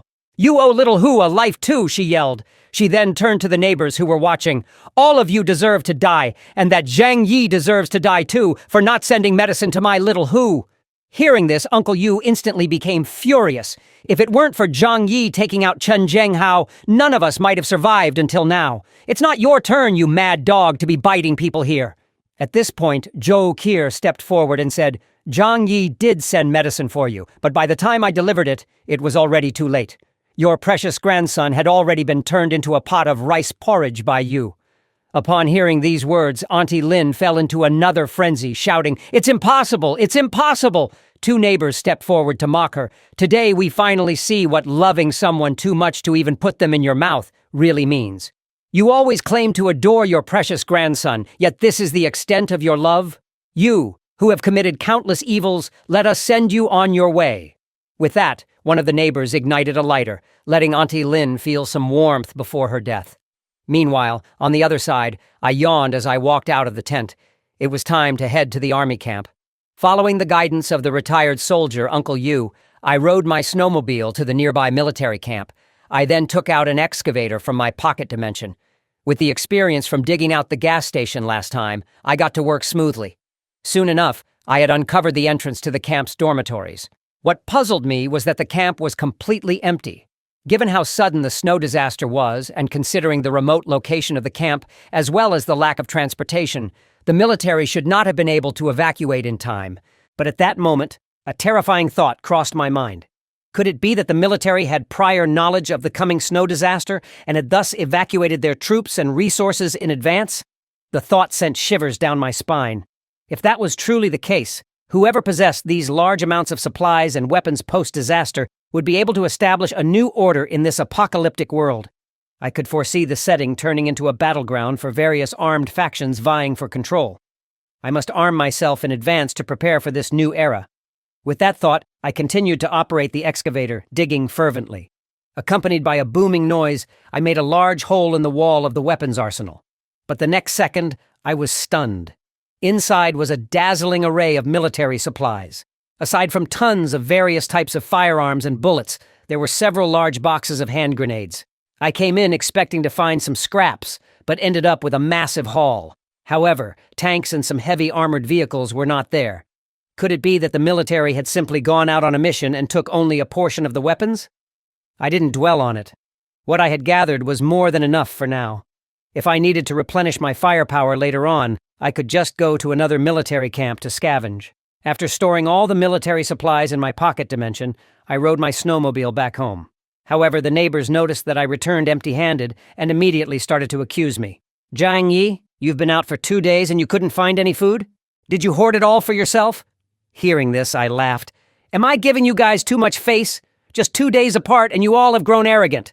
Don't forget who saved you ungrateful folks in the first place. Since you like to take advantage of kindness, from now on, we're on our own. You can find your own food." Seeing this, a neighbor hurriedly stepped forward to mediate. "Brother Jiang, don't take it to heart. That's not what everyone means. It is really hard to find food out there in the snow. You should go back and rest." Meanwhile, inside Building 25, when everyone learned that I hadn't brought back any food, resentment quickly filled the air. In their eyes, they had already worked hard enough defending the building for me. They didn't expect me to also show them an attitude.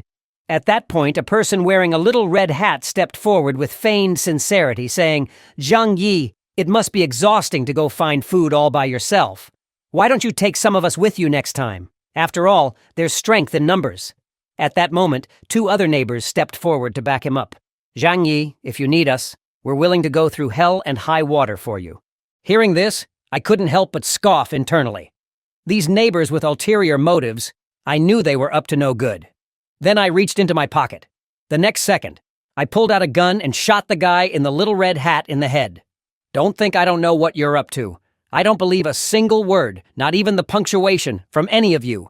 It looks like I've been too kind to you all, so much so that you've forgotten how you managed to survive this far. Without me, you would have long become food for Chen Zhenghao and his gang." Hearing this, a few neighbors hastily tried to defend themselves. "Jiang Yi, don't go overboard. We just wanted to discuss something with you, nothing more." But before they could finish, I fired several more shots. In the blink of an eye, the 2 leading the conversation were taken care of. Seeing this, the remaining few scattered in all directions, fleeing for their lives. The gunshots quickly attracted Uncle Yu and 2 others.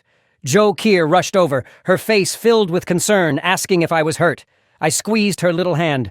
"Those guys don't have what it takes to hurt me." Uncle Yu, upon learning the reason, was also furious. These fools really deserve to die.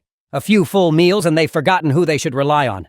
I just smiled. I've always been a kind person. I can't be bothered to go after the ones who fled. Hearing this, Zi Limei felt a shiver run down her spine. She knew I did this as a warning to others. I then began to plan for the future. After all, relying solely on these expendables won't keep this building secure forever. Upon returning to the safe house, I asked Zhou Kier if anything happened during the 2 days I was away. Zhou Kier reported that Auntie Lin had gone mad because of the death of her grandson and had killed a mom who lived upstairs. However, she was also taken care of by 2 neighbors. She continued, "There's also someone from Building 9 named Chen Lingyu who wants to discuss something with you. However, the specific details of the cooperation must be handled by you personally." I was unimpressed. I have supplies and weapons. What could this woman possibly offer to make me want to cooperate with her? Then I asked Joe Kier about this woman's identity. From her, I learned that Chen Lingyu was the owner of a cosmetics company in Heavenly Sea City before the apocalypse. Now, using her strong methods, she has completely taken control of Building 9. Upon hearing this, I was quite surprised. This Chen Lingyu must have some real skills, a woman managing an entire building. Joe Kier noticed my interest and asked, "Why don't you at least find out what she wants to cooperate on?" "I'm also curious to know how a woman managed to get an entire building to fall in line." Just then, I received 2 friend requests on my phone. In addition to Chen Lingyu, there was also one from my company's previous financial director, Li Jian. What could this guy want? As soon as I accepted the friend requests, Chen Lingyu messaged me right away, asking if we could chat. I got straight to the point. "If you have something to say, say it." She replied that typing was inconvenient for her and wanted to have a voice chat instead. I promptly refused. Seeing this, she didn't dare to take things lightly. She initially wanted to use her pre-apocalypse persuasion techniques to win me over, but I gave her no chance. Moreover, since we're in the same residential complex, she's well aware of my capabilities and means. So, she had no choice but to communicate via text. She wrote, "Mr. Zhang Yi, I've long heard of your reputation. I know you have a snowmobile and can go out to find supplies. Therefore, I hope to cooperate with you in gathering resources." I couldn't help but smile. "If we cooperate, what can you offer me?" Chen Lingyu responded that the building she manages is relatively harmonious, and the number of survivors is quite large. They could provide me with manpower for expanding territories. However, the precondition is that I would need to provide food for these laborers. Before I could reply, Chen Lingyu continued to babble on. "Mr. Zhang Yi, you are currently a target for everyone. The reason thousands of people in the entire community haven't attacked Building 25 en masse is that they're weighing the pros and cons. But if you provide us with food, at least you would be rid of the threat from our Building 9. I chuckled after reading the message. "So, are you threatening me? If I don't agree, are you planning to launch an attack?" Chen Lingyu smugly responded, "Mr. Zhang Yi, you're a smart man. Cooperating with us would result in a win-win situation." I smiled. This is the first time I've seen someone beg so boldly. Let me think for a few days. I then stared out the window, deep in thought. Would everyone in the community turn against me? I'm not afraid if they come at me one by one. But if they were to join forces like Chen Lingyu suggested, they might very well tear down the entire building. Although there isn't enough electricity and heavy machinery outside to destroy the building, it wouldn't be good if a few experts in explosives got involved. Just as I was pondering what to do, I received a new message on my phone. It was my former colleague, Li Jian, who went on and on, "Mr. Zhang, we sincerely hope to cooperate with you to build a harmonious post-apocalyptic utopia. Under my management, everyone in Building 18 gets along well. However, we're currently lacking food resources and hope to work with you.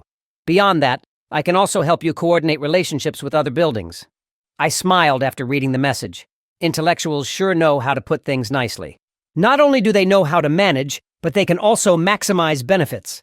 Next, I asked Joe Kier about the situation in Building 18. She indicated that Li Jian indeed was very capable. Not only did he unify all the residents after the apocalypse, but his approach of equitably distributing resources also helped the vast majority to survive. I chuckled. All of this is just a facade. Their unity is built on the foundation that they still have food. Once that runs out, who knows what will happen? Then I looked at other friend requests from building owners on my phone. They were all seeking cooperation as well. Now, I only have 2 choices. Either go to war with them or cooperate. I then asked Joe Kier, "Is there a way to have the best of both worlds?" Joe Kier said that while it may be unrealistic, we could just leave this community and start fresh somewhere else. I was speechless at her suggestion, saying that's like not saying anything at all, unless we find a place with no people and become hermits. The next morning, I had Joe Kier dismantle the bulletproof vest to tie it around my legs as makeshift bulletproof pants. After a night of contemplation, I already knew what to do next. Then I tagged everyone in the community group chat. Our Building 25 is facing a major crisis. Some of the nearby buildings are jealous that I can go out and find food for everyone, and they're threatening to attack our building if I don't hand over the food and snowmobile. As soon as this message was posted, the chat exploded. What the hell do they think they're doing? Can't they find food on their own? To ignite everyone's fighting spirit, I continued in the group chat. I only have one snowmobile. If I give it up, everyone will be left to fend for themselves. So we have to defend our food supply at all costs. Seeing this, I felt a sense of relief. I hope these people don't turn on me later. Just then, I received a message on my phone. Chen Yu had added me to a discussion group for community building owners. Looks like they're preparing to confront me. Wang Qiang from Building 21 immediately jumped in, sarcastically saying, "Zhang Yi, I heard you've been living the good life recently, always having food to eat. You're comfortable but not thinking about us, your poor neighbors." Huang Tianfang from Building 26 also directly threatened, "If you abandon the negotiations now, we can't guarantee what will happen." Only Li Jian from Building 18 acted as a mediator. Then Li Jian stated the conditions for negotiation. First, Zhang Yi, you must provide us with supplies to ensure basic survival. Second, your snowmobile must become communal, allowing everyone to take turns using it. Finally, you must share all known resource locations with everyone. If you don't accept, you'll become the enemy of the entire community. Seeing this, I chuckled. These guys could just rob me, but they pretend it's negotiation. Looks like I need to seize an opportunity to deal with all of them at once. But they are thousands in number. If I were to act, it would be a bit difficult. Just then, an idea occurred to me. Handling thousands of people might be tough, but dealing with a few building owners should be much more manageable. So, I pretended to discuss negotiation locations with them and began to arm myself. They have no accurate assessment of my firepower. Once they arrive at the agreed location, a single grenade from me will either kill or severely injure them. Then the thousands of residents will be like a dragon without a head, easily defeated. Meanwhile, in the hallway, Uncle Yu was distributing food to neighbors to replenish their strength. Because the negotiation time was approaching, everyone needed to be well fed to defend Building 25. Neighbors who hadn't had a full meal in days were so moved they shed tears. My appearance immediately caused a sensation among everyone. Can we really return to normal life after these negotiations? I smiled. As long as this negotiation ends successfully, the food problem will be solved and there will be no more bloodshed. So everyone needs to be on their A-game today, defending your own posts. Victory is on the horizon. Hearing this, everyone was moved to tears, vowing that in the next life they would still want to be my loyal followers. Then I led everyone to the agreed negotiation spot, while I hid among the crowd, looking for an opportunity to strike. Soon, parties from various buildings gathered in the center of the community square. Seeing that the opposing side had turned out in full force, my face was filled with surprise. Do you really need this many people for a negotiation? This is clearly meant to pressure me. I immediately called Uncle Yu and asked him to meet them with the team first, while I stayed behind to provide firepower. Saying that, I set up a sniper rifle and acted as a sniper. At this point, people from various sides had already surrounded Uncle Yu and the others. Seeing this, Uncle Yu couldn't help but sweat. These people aren't here for a negotiation. They're clearly here to eliminate us. A nervous neighbor then asked, "Uncle Yu, there are too many of them. Even if each of us took on 10 people, it still wouldn't be enough." Uncle Yu assured him not to worry. Their main target is to pressure Zhang Yi into negotiating. Besides, we don't have anything they would want. The building owners stood at the front of the crowd with smug faces, thinking the negotiation was already in the bag. Chen Yu also looked pleased. Zhang Yi might be intimidating alone, but with thousands of us, what's there to fear? On their way to the negotiation, these building owners had already agreed not to give me a chance to isolate any of them. At this point, Wang Qiang chuckled. "See? We can scare Zhang Yi just by our sheer numbers. He's probably gone back to change his diapers by now." Chen Yu, growing impatient, said, "Enough with the nonsense. Let's get Zhang Yi out here to negotiate. Once he accepts the predetermined conditions, it's over." Hearing this, Huang Tianfang stepped forward and shouted, "Where's Zhang Yi? Get him out here to negotiate now. If he makes us wait any longer, he's going to regret it." Uncle Yu looked at the group and said, "Our boss is waiting for you upstairs. Weren't all the building owners supposed to come for the negotiation?" Li Jian adjusted his glasses. "We've discussed it. The 5 of us building owners will represent everyone." Hearing this, Uncle Yu didn't say much more. "Fine, but only the 5 of you building owners are allowed in, and you must also consent to a search." Hearing this, Chen Yu and Wang Qiang burst into laughter. "What does Zhang Yi think he is? Making conditions at this time? Do you believe we can wipe all of you out right now? Seeing them act so arrogantly, how could I tolerate it?" I immediately called Uncle Yu and told him to have everyone retreat 20 meters. Although he didn't know what I was planning, Uncle Yu still complied and led everyone to move back. Seeing this, Wang Qiang threatened, "Don't play tricks on us. With so few of you, even our saliva could drown you. Soon, both parties were separated by more than 20 meters, but Wang Qiang and his group didn't care at all. They had overwhelming numbers and never considered that something unexpected could happen. But the unexpected happened the next second. I blew a whistle from behind Uncle Yu. Here's an appetizer for you guys. I then threw a hand grenade toward the position where Wang Qiang and his group were. The grenade landed perfectly in the middle of the crowd. Before anyone could even curse, a deafening explosion erupted in the middle of the crowd. When the smoke cleared, all that remained was a large hole, about 10 meters wide, and several corpses. Uncle Yu then walked forward with a phone from which my voice was heard. Think you're all that just because you have more people? I have 200 more boxes of grenades like this. After throwing the grenade, everyone was instantly frozen in shock. No one could figure out where I got the grenades from, let alone what other heavy weapons I might have. Wang Qiang glared, speaking into the phone to Zhang Yi. Zhang Yi, we came here to negotiate. What you're doing is completely unacceptable. Zhang Yi scoffed. Do you really need to bring over 1,000 people for a negotiation? Is this your sincerity? Zhang Yi glanced at his watch. Less than 5 minutes left for the negotiation. If I don't see you guys within that time, we're done talking. We'll just start fighting. Upon hearing this, everyone immediately panicked, knowing they wouldn't stand a chance if a fight broke out. They hurriedly ran toward the 13th floor. Zhang Yi stood on the 13th floor, watching the crowd of people running away below. After all, I only have 20 boxes of grenades. Better save them for later. He leisurely waited for Wang Qiang and Huang Tianfang and the others to arrive. A few minutes later, several people ran up, panting heavily. Zhang Yi looked at the people in front of him, somewhat disappointed. He had initially wanted to gather all the building owners together for a comprehensive sweep. But now he had only 5 representatives. He would have to implement his second plan. After everyone was seated, Li Jian threw out the previously discussed proposal, asking Zhang Yi to provide materials for their labor force, while they provided the labor. Otherwise, all the workers would unite to attack Zhang Yi's apartment building. Zhang Yi, uninterested in further discussion, simply pulled out a handgun and slapped it on the table with a loud bang. All 5 faces changed color, and they subconsciously thought of running away. Wang Qiang stuttered. Zhang Yi, what do you mean by this? Even if you kill us, the whole community will not let you go. Zhang Yi smiled faintly. Why are you guys so nervous? I just felt that this handgun was in the way, so I took it out to let it air.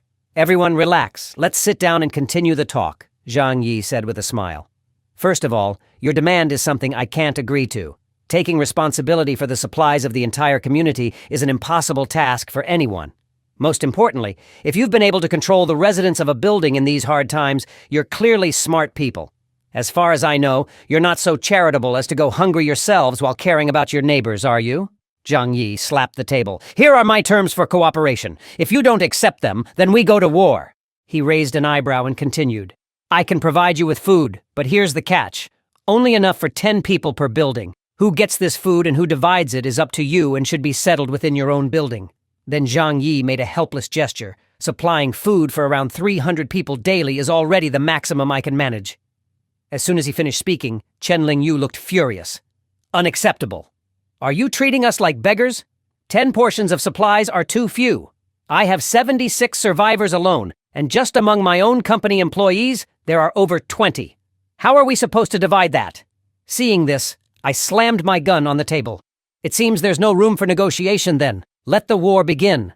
Upon hearing this, Huang Tianfang quickly stepped forward. Don't listen to this woman's nonsense. She doesn't represent all of us. However, providing for only 10 people per building really isn't enough to go around.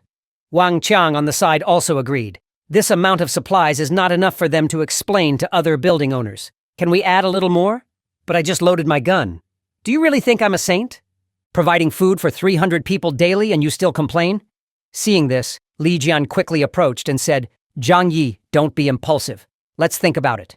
You first mentioned other conditions. I, however, placed my foot on the table. Now, let's have a real talk about what you all should do. If we want sustainable development, just scavenging for supplies won't last forever. No one knows how long this snow will fall. I threw a bag of seeds on the table. Only by working ourselves can we have enough. These are seeds I found outside. I think we can plant crops. Only then can we have a continuous and stable supply of food. Hearing this, Chen Lingyu and his group were all stunned. Zhang Yi, have you gone mad? It's minus 80 degrees outside. The snow is meters thick. How can anything grow in that? I just smiled. Can't you dig through the thick snow? There's plenty of land outside for you to grow crops. Only this way can we develop sustainably. Who knows how long this snow will continue? Even if I gave you 1,000 snowmobiles, the outside supplies will eventually run out. So why not start today and learn from our ancestors to work with our own hands to get food? If I can see tangible progress in your farming, I don't mind giving you more supplies, including tobacco, clothes, and medical supplies. Upon hearing this, both Wang Qiang and Huang Tianfang were delighted. Brother Zhang Yi, can you get cigarettes too? You should know these two are heavy smokers. They haven't smoked since the snow disaster began. They are almost suffocating now. I just smiled, pulling out a freshly opened pack of cigarettes from my pocket. Want to try one? Seeing this, the two lit up immediately. Both had expressions of pure enjoyment on their faces. They both said as long as they are provided with cigarettes daily, they'd agree to any conditions. Seeing this, Li Jian on the side wanted to remind them of the main issue. But I interrupted him. No problem. I can provide a pack for both of you every day. Then, I happily reached an agreement with Wang Qiang and Huang Tianfang. Seeing this scene, Li Jian and his companions could only sigh in exasperation. These two fools were bought off so easily.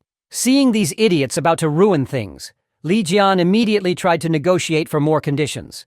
However, before he could even speak, Wang Qiang interrupted him. What's there to negotiate? The conditions Zhang Yi offered are already very good. We'll do as he said. Huang Tianfang also chimed in. Brother Zhang Yi has already given us a lot of respect. We should also consider his difficulties, don't you think? This left Li Jian speechless. It's not the godlike opponents one should fear, but the pig-headed teammates. At this point, the building owner Zhang Yunyan spoke up. It's not up to just the 5 of us. We should also consult the other building owners who aren't here. Hearing this, Wang Qiang and Huang Tianfang once again acted like the inept teammates they were. What are you talking about? Didn't we agree that just the 5 of us would make the decision? Ignoring their quarrels, I looked out the window. I saw a group of people gathering at the entrance of Building 25 where I was.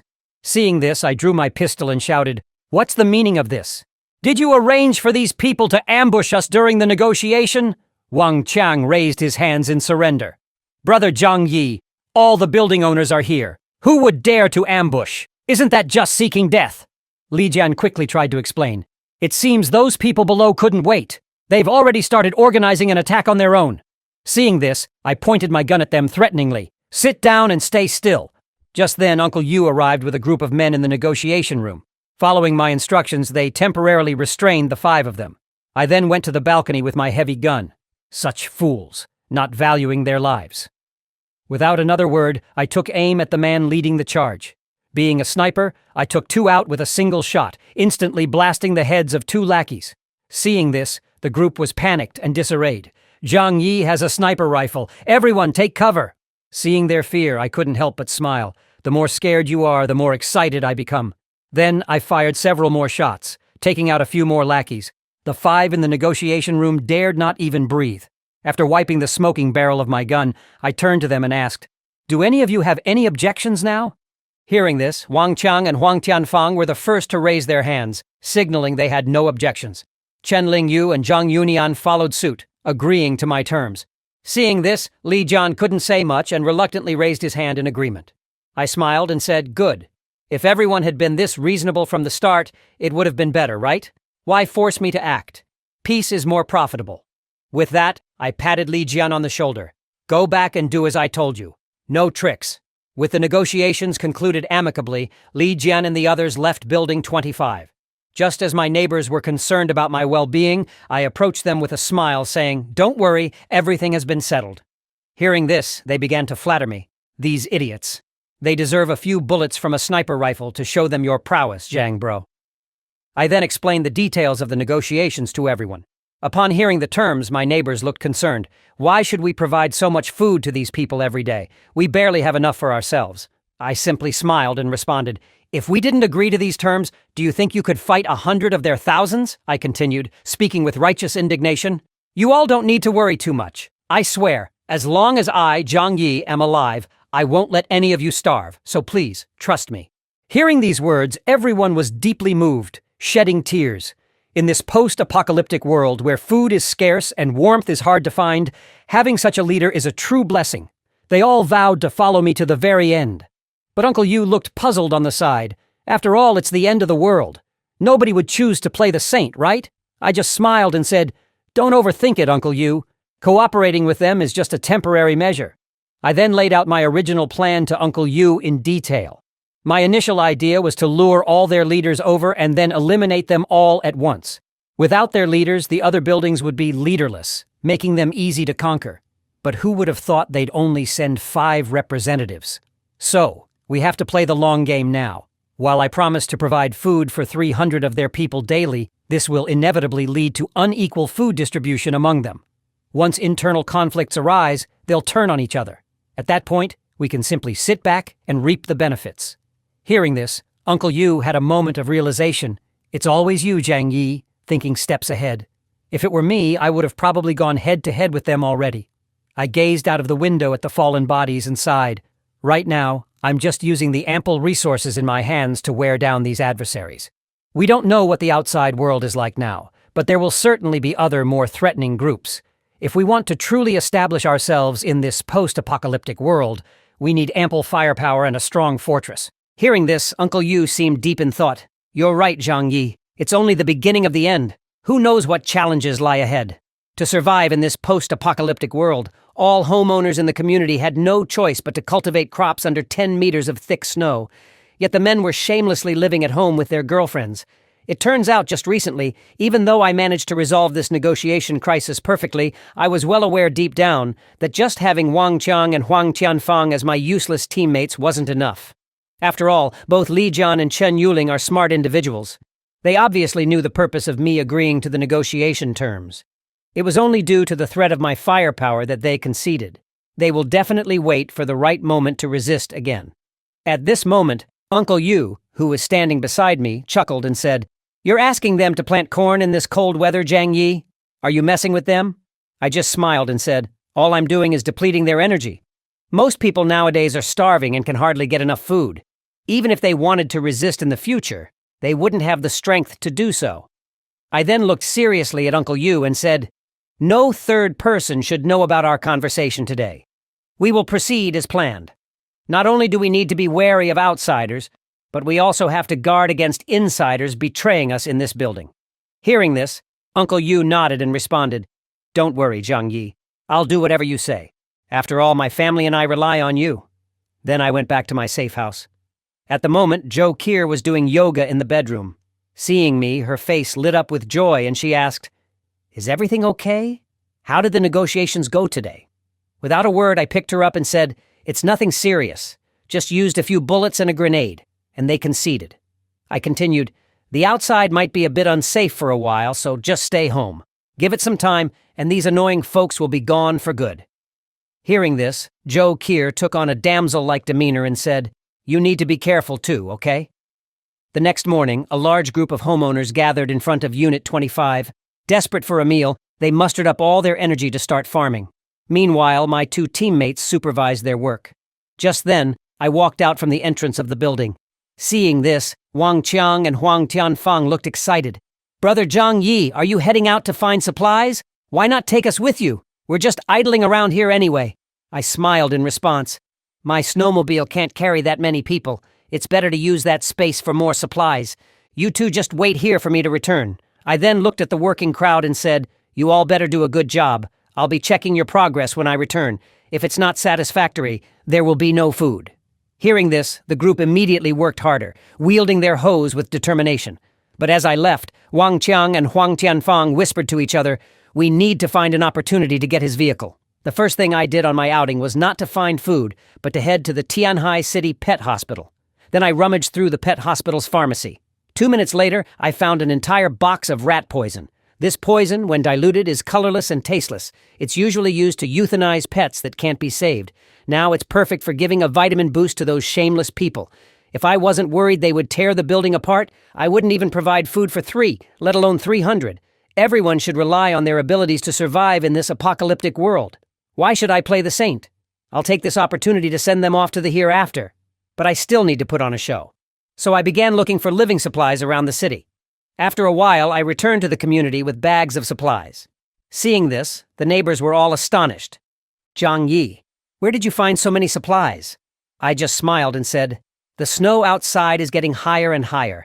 It's indeed getting hard to find supplies. I was just lucky this time. It might not be the case next time. Then, I took out my phone and notified the owners of the other units, asking them to come and collect today's food. Surprisingly, these people have become more cautious. Each unit only sent one representative. It was evident that they were afraid I might kill them all. Next, I took out a large bag of food. Now, we'll begin the distribution. The representative from the first unit came forward to collect today's supplies. With that, I threw a bag of food at the feet of the representative from Building 1. After distributing all the supplies, I smiled and said, "We're all homeowners from the same community. There's no need to be so distant. I hope from today onward, we can work together towards a brighter future." I said this, of course, to let their guard down. As expected, everyone became emotional.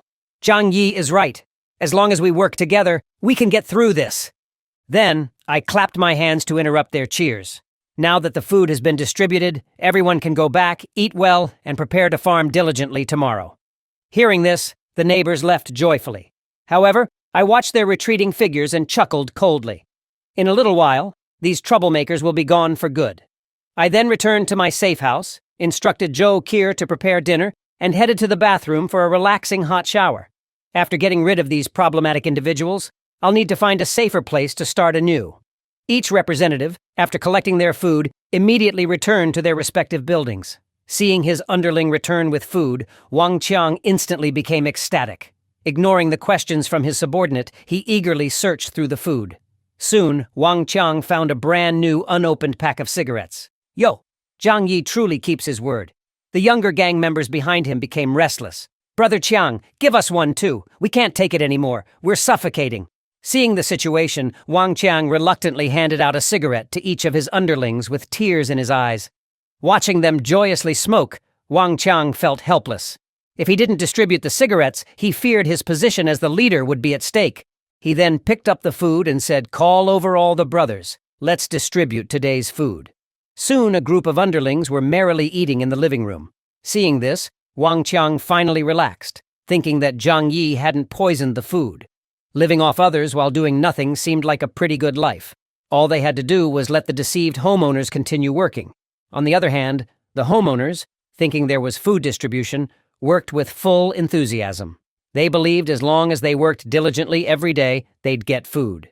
However, after a day's work, they received nothing. Arguments erupted in every building in the community. Didn't they say if we worked, we'd get food? Why is there nothing after a whole day's work? The unit owners just laughed, replying, "You slack off all day and then expect food? Where in the world does that happen?" The constant quarreling throughout the community woke me from my sleep, but this scene was precisely what I wanted to witness. Once they almost settled their internal disputes, it'd be time for me to take action. After breakfast, I left early. First, I found Uncle Yu and warned him about the looming riots due to uneven food distribution and told him to be careful. Then, I rode my snowmobile to search for supplies. To intensify their internal conflicts, I brought back even less food than before. Smiling, I said, "Supplies are getting harder to find outside. Please make do with what we have today. I'll try to find more tomorrow." As I predicted, riots broke out in the entire community that night. Desperate for a meal, some homeowners turned against their longtime neighbors, resorting to violence. Some even pushed others off high-rise buildings to alleviate the pressure of food distribution. The neighbors who didn't get food had completely lost their minds. The community had become more chaotic than ever, with cries of fighting and killing echoing everywhere. Yet, I was at home, leisurely listening to classical music, wondering how many would die that night. The next morning, I walked out of the building with Uncle Yu and a few others. Though mentally prepared, the scene still took my breath away. Hundreds of bodies were strewn haphazardly around the community, and the surrounding buildings were stained with blackened, congealed blood. It was clear how intense the riot had been the night before. The expressions of agony on their faces suggested many were forced to jump from tall buildings, only to freeze to death in the cold night. Uncle Yu approached me and asked, "Do we still need to work today?" I smiled. "Why wouldn't we?" I pointed to a corpse nearby. "Did you really think of me as a saint? I'm not obliged to support you all. If you want food, you have to work for it." I gestured at the bodies on the ground. "Of course, if you end up like this, you won't have to work anymore." Hearing this, the group looked shocked. Compared to those who had died, they felt incredibly lucky. At least they didn't have to fight others for a bite to eat. Thinking this, they immediately turned around, indicating their readiness to work. Uncle Yu, looking at the bodies scattered around, sighed and asked, "Do we need to call out people from other buildings to work?" I just smiled. They probably don't have the time for that now. This riot is just the beginning. Unless the building owners can perfectly solve the food distribution issue, one side will eventually perish. All we have to do now is wait for their internal depletion.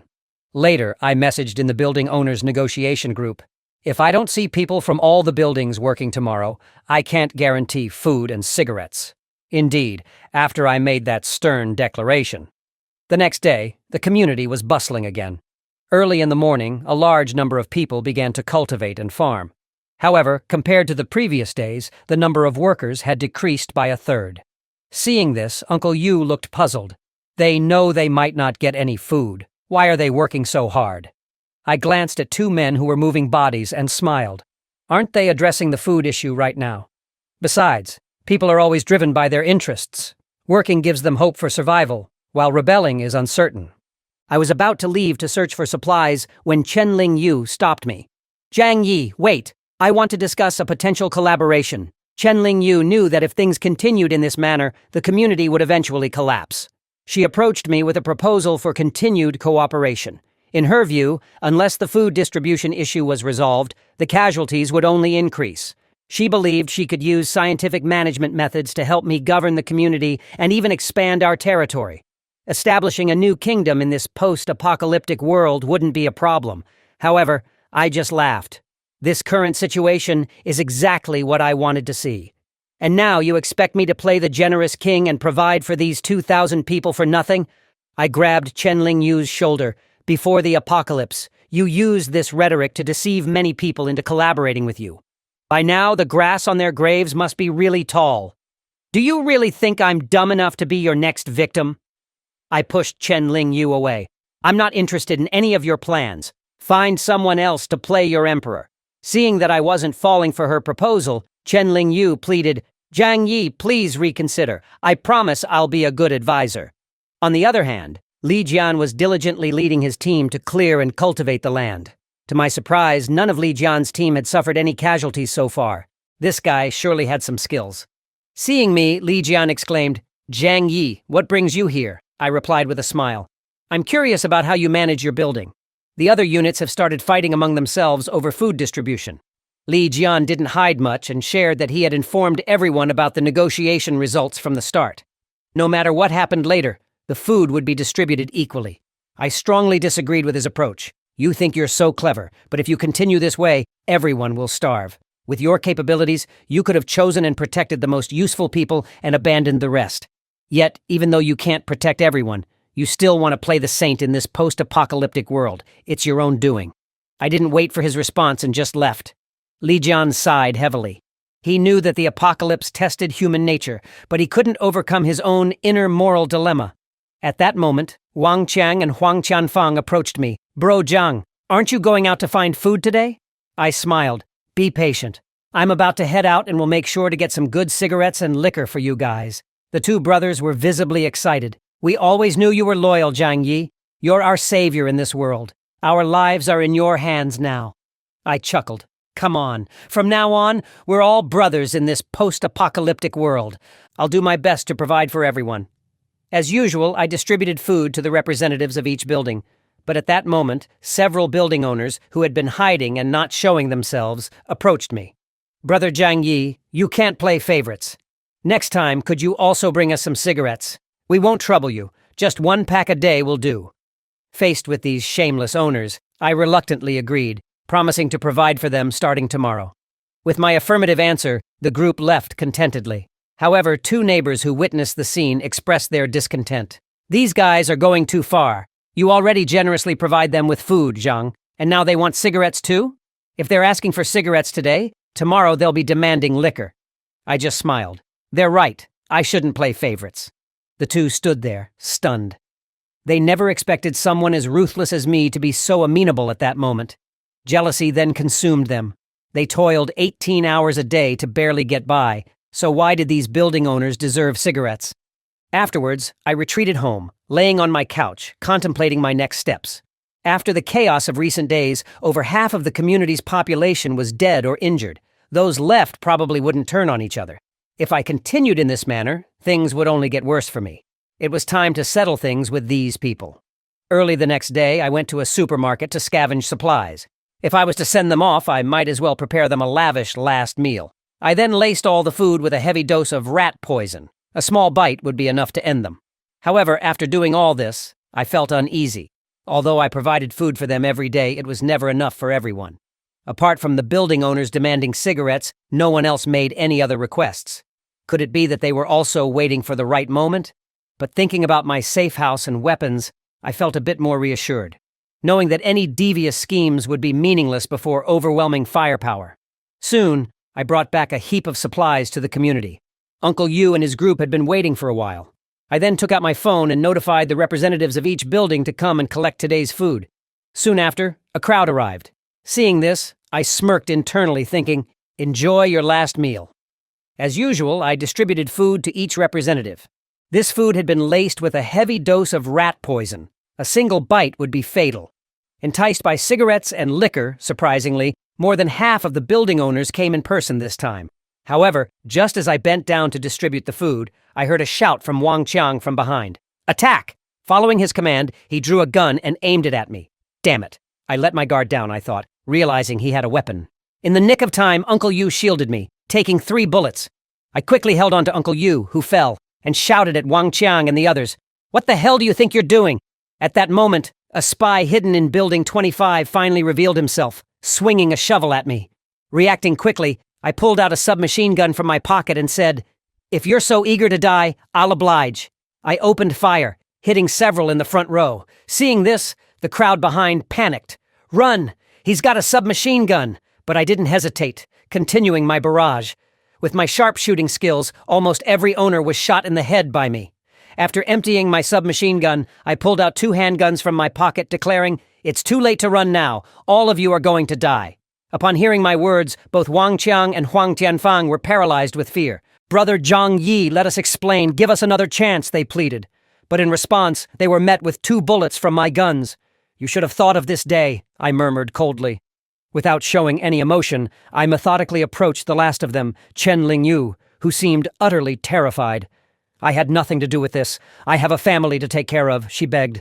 But before she could finish her plea, I pulled the trigger. Even though I knew most people were unaware of the conspiracy, when an avalanche starts, no snowflake is innocent. And there was no way I was going to leave any threats behind, potentially causing trouble for me in the future. Surveying the aftermath, I felt nothing. After my rebirth, I had grown accustomed to the cycle of life and death. If not for the arsenal I had prepared in an alternate space, I would be the one lying on the ground. As I prepared to walk away, a faint voice reached my ears. It was Uncle Yu. I hurried to his side in disbelief. How is he still alive after taking 3 bullets, I wondered. I quickly pulled out an adrenaline shot from my alternate space and injected it into his chest. Noticing 2 neighbors sneakily watching, I shouted, "What are you staring at? Help me!" The 2, who had been frightened by the earlier events, hurriedly responded, "Coming! Coming!" Following my instructions, they transported Uncle Yu to my home on a stretcher. As this was happening, Ji Limei, known for her cunning ways, rushed over with a look of distress. Seeing Uncle Yu unconscious, she burst into tears. "Old Yu was perfectly fine. How could this happen?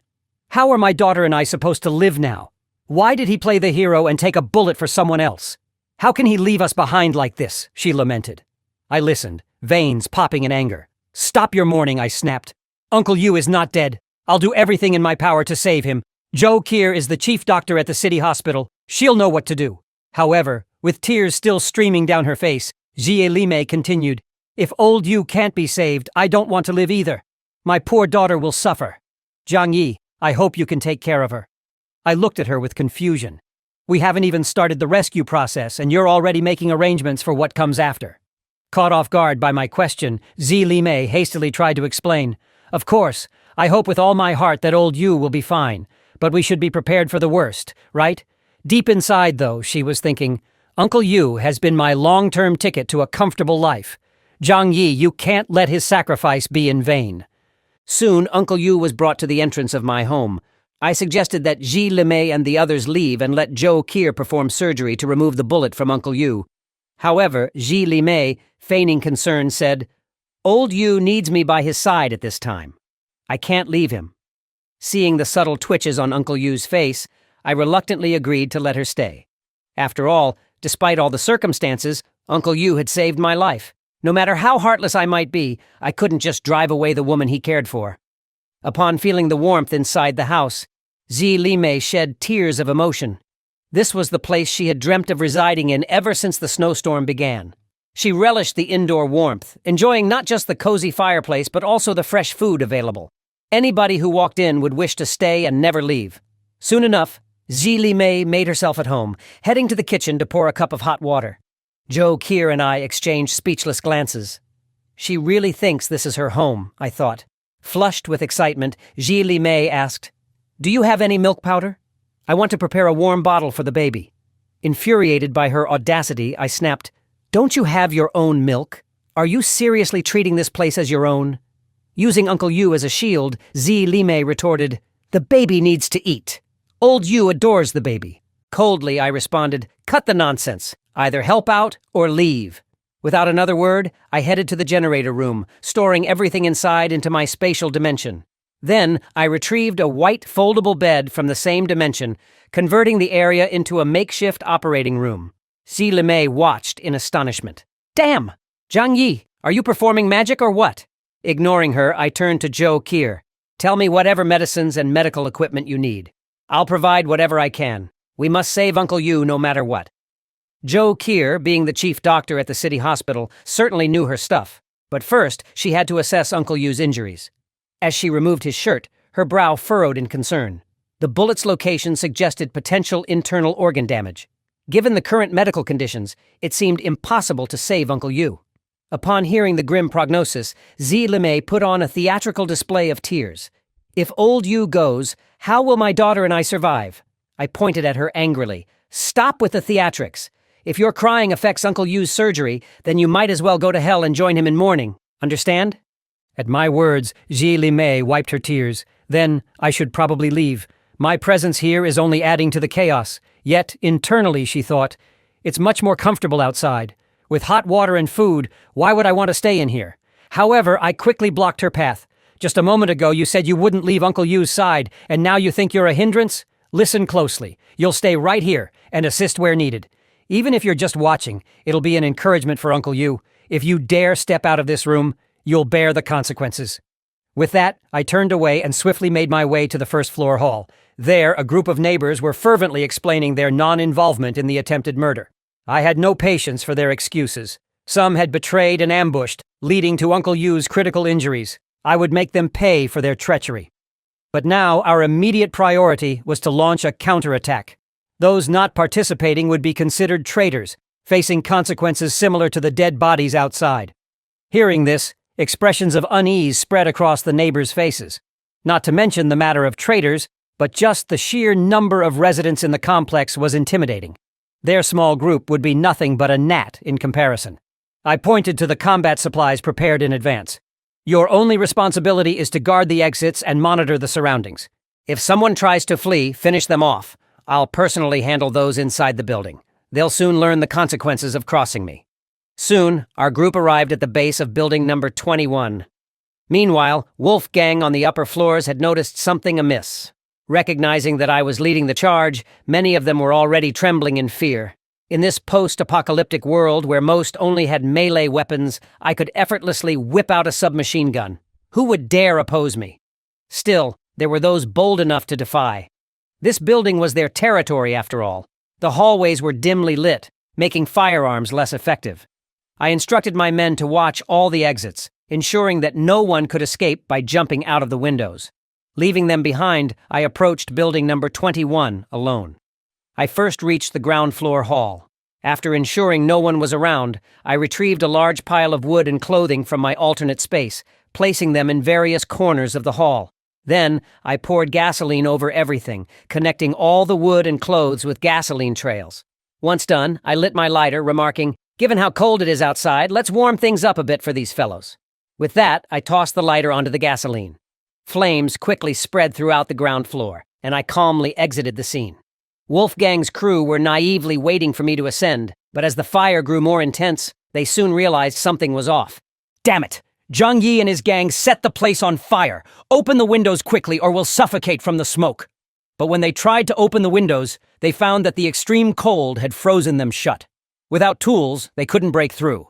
By then, I had already calmly walked out of the ground floor hall. Pointing to the smoke-engulfed building behind me, I declared, "The rest is up to you all. Be thorough, and don't let a single one escape." I emotionlessly stared at the towering inferno. Under the force of hunger and desperation, these people would eventually turn their weapons towards me. They only had their incompetent leader to blame, who had provoked someone he shouldn't have. As the flames intensified, many could not endure the scorching heat and chose to leap from the balconies, crashing heavily into the snow below. Even if they weren't burnt alive, the fall likely crippled them. With one leading the charge, more and more residents started jumping. Some from lower floors survived their falls, but little did they realize they had jumped from the frying pan into the fire. A woman from the crowd, who typically wouldn't even kill a chicken, wasted no time plunging her knife into the body of old Wang, a neighbor she used to spend her days with. Amidst the shocked reactions, Li Yun only smiled and said, "We all have to do what it takes to survive. I can't be left behind." As more people jumped from Building 21, Li Yun hastily moved forward, eager to ensure no one else would claim her credit. Watching the raging fire, not a shred of pity crossed my heart. Wang Qiang's Building 21 was doomed. Every day I provided them with food and cigarettes, and they plotted to kill me from the shadows. They shouldn't blame me for my merciless retaliation. In other buildings, many residents witnessed this horrifying spectacle. Their hearts raced with anxiety, fearing I might use the same method against them. Despite Wang Qiang's prolonged plotting, his fate was riddled with bullet holes. However, many clung to the hope that they'd be spared since they hadn't participated in the assassination. They believed I had no reason to wipe them out. Having dealt with Building 21, I led my people towards Building 26, headed by Huang Tianfang. Seeing our approach, the residents of Building 26 frantically tried to distance themselves from the situation. "This is all Huang Tianfang's doing. We have nothing to do with it. Zhang Yi, please don't wrongfully accuse the innocent." Upon hearing their pleas, I laughed. "You claim this has nothing to do with you? I, for one, don't believe that. And you dare call yourselves good people? To have survived this long, each one of you must have taken a few lives." Without further ado, I repeated the process and gave Building 26 its own barbecue treatment. Soon, residents from other buildings grew restless, as I had set fire to 5 buildings that had a hand in the assassination attempt. They feared I might go on a rampage, burning every structure in sight. However, to their surprise, I pulled out a megaphone from my pocket. Addressing everyone, I announced, "Everyone, there's no need to worry. While I, Zhang Yi, may not be a saint, I won't kill without reason. Anyone who treats me with friendliness will be spared." A wave of relief washed over the faces of many residents. Finally, they saw hope of survival. Yet some remained skeptical. This had nothing to do with us in the first place. I don't believe he could possibly burn down the entire complex. Ignoring their murmurs, I instructed everyone to rest. But these neighbors refused to leave. After enduring the cold for so many months, they weren't going to pass up a chance to warm themselves by the fire. I then approached the bodies of the 2 spies. It puzzled me. They had once been utterly loyal. What made them betray me? Rummaging through their belongings, I found their phones. Upon reviewing their chat history, realization dawned on me. So, that's how it is. After dealing with the buildings involved in the assassination, I immediately returned to my safe house. The steady rhythm on the heart rate monitor indicated that Uncle Yu was out of danger. I smiled at Zhou Qier. "It's no wonder you're the city's lead surgeon. Not everyone could have saved Uncle Yu like you did." As Zhou Qier and I chatted, Ji Limei approached, holding her child. "Zhang Yi, could you get something for me and my baby to eat? We've been hungry all day." It dawned on me that the surgery had taken over 10 hours. "We should treat our great Dr. Zhou here," I said, pulling out a pack of instant noodles from my pocket. "You're Uncle Yu's woman, so I won't let you go hungry." I then turned to head out for a meal with Zhou Qier. But Ji Limei pressed on. "Zhang Yi, do you have anything else to eat?" I saw some eggs and chicken legs in the kitchen earlier. I was almost fuming. This cunning girl always wanted more. If it weren't for Uncle Yu, I would have thrown her out. Coldly, I said, "It's the end of the world. This pack of noodles is as valuable as gold. Eat it or leave it." After our meal, Zhou Qier and I returned to the bedroom. She sighed. "With Ji Limei here, our house has another hassle." I tried to reassure her while massaging her tired muscles. "Don't worry, she won't stay long." I then inquired about Uncle Yu's condition. Joe Kier responded with a mysterious tone. By all logic, Uncle Yu should not have survived with so much blood loss. But just as his heart rate was fading, something strange happened. His wounds began to heal visibly. I was stunned.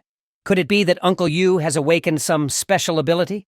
My spatial ability came about because of the supernova explosion.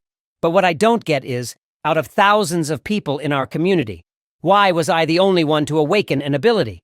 A sudden realization hit me. Uncle Yu's near-death state mirrored mine from before. Could that be the condition to awaken such abilities? If so, that's quite stringent. Lucky for Uncle Yu, he ran into me. Otherwise, he'd need an ability to resurrect on the spot. Otherwise, death is the only outcome. Thinking of this, I patted Joe Kier's shoulder. From now on, administer a dose of sedative to Uncle Yu daily. Joe Kier was taken aback. Did Uncle Yu awaken some sort of ability like you did? I nodded. It's unclear what Uncle Yu has awakened to. But if he turns into the Hulk and tears our home apart, it would be a major loss.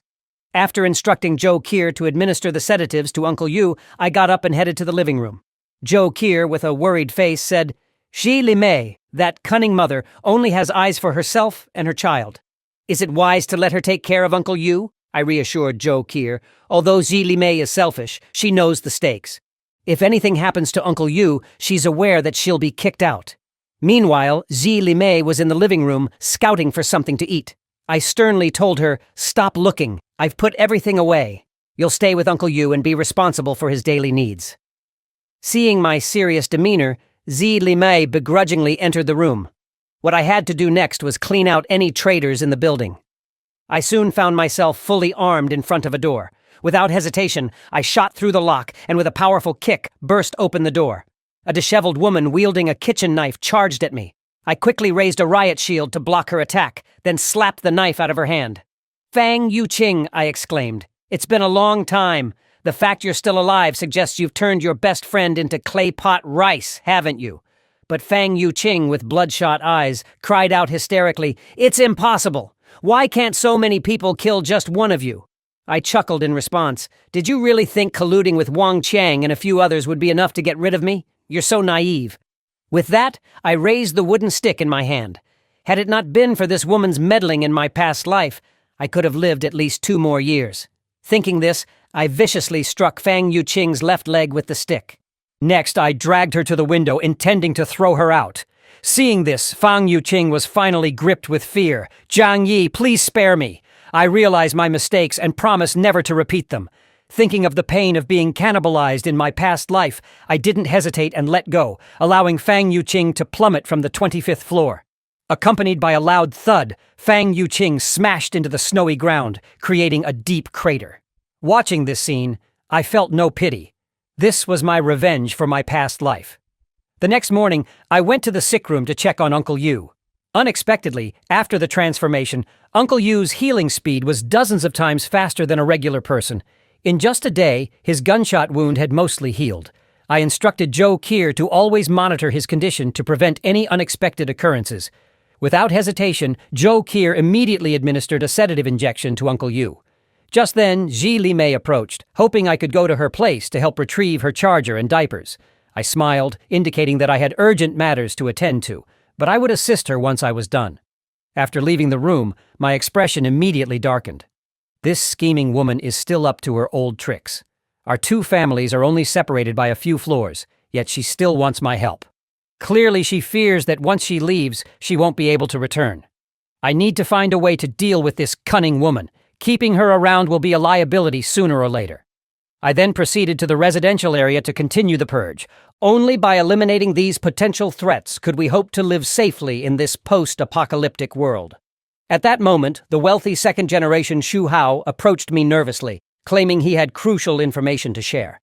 I responded with a smile. "I've pretty much cleared the whole compound. What could be so important?" Xu Hao, looking secretive, whispered, "Big brother Zhang, have you heard about the son of Jiangnan's richest man spending billions to build a safe house for the apocalypse?" My interest piqued instantly. "Do you know the location of this safe house?" Xu Hao made a follow-me gesture, implying it wasn't safe to talk openly. I then followed him to his residence. Once there, Xu Hao rubbed his hands together and said, The refuge of the richest son, Wang Ximing, is located in Yunke Villa. Rumor has it he's hoarded enough supplies to last several lifetimes. I looked at him puzzled. So what? What's your motive for telling me this? Shu Hao patted his chest confidently. Big Brother Jiang, I'm doing this to show my loyalty. I wish to be your subordinate and follow you. With your strength, I'm sure you can take over that safe house. Laughing at his statement, I retorted, Do you think I'm a fool? A safe house worth billions, and you believe I can just walk in and take it? At that moment, Shu Hao continued, In fact, Wang Ximing is already aware of you, Big Brother Jiang. He asked me to lure you over, intending to ambush you and seize your snowmobile and supplies. Furious, I snapped. I knew something was off with you. Now that you've confessed, how do you wish to die? Shu Hao quickly waved his hands. Big Brother Jiang, I wouldn't dare. I refused him then. Now I genuinely want to join you and find a way to capture that safe house. Without hesitation, I pulled out a gun and aimed it at his forehead. How do I know this isn't a trap? Seeing my intent, Shu Hao was paralyzed with fear. Wait, Big Brother Jiang, don't shoot. I swear every word I said is true. Just give me a chance. But before he could finish, I pulled the trigger. Shu Hao, scared out of his wits, collapsed. When he finally came to, he noticed the bullet hole was merely a centimeter from his forehead. Desperately, he exclaimed, Big Brother Jiang, have mercy. I'm telling the truth. I calmly holstered my gun. I might consider trusting you, but you have to give me a reason. Taking a deep breath, Shu Hao began, After witnessing your abilities, I believe that only by following you can I survive in this post-apocalyptic world. Even if I allied myself with Wang Ximing, I'd always be just a disposable pawn in his eyes. He continued, revealing that even before the apocalypse, he was Wang Ximing's lackey. In his attempts to curry favor with Wang Ximing, Shu Hao even sacrificed his own woman for Wang's amusement. Despite all this, Wang Ximing never treated Shu Hao as a human being.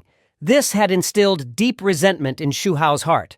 Observing Shu Hao's rage, I suggested that a collaboration could be possible, but we'd need a solid plan.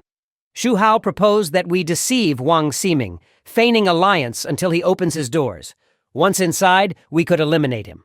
Chuckling, I replied, Are you an idiot? You want to take on someone without even knowing their security details? Shu Hao countered that he was well-versed with Wang's security details, but there was a catch. I had to promise him a position as my subordinate. Otherwise, he would remain silent. I smirked. If you won't talk, there seems to be no point in keeping you around. As I said this, I pressed the muzzle of my gun against his forehead. Seeing this, Shu Hao yelled, I know you'll silence anyone who's no longer useful to you.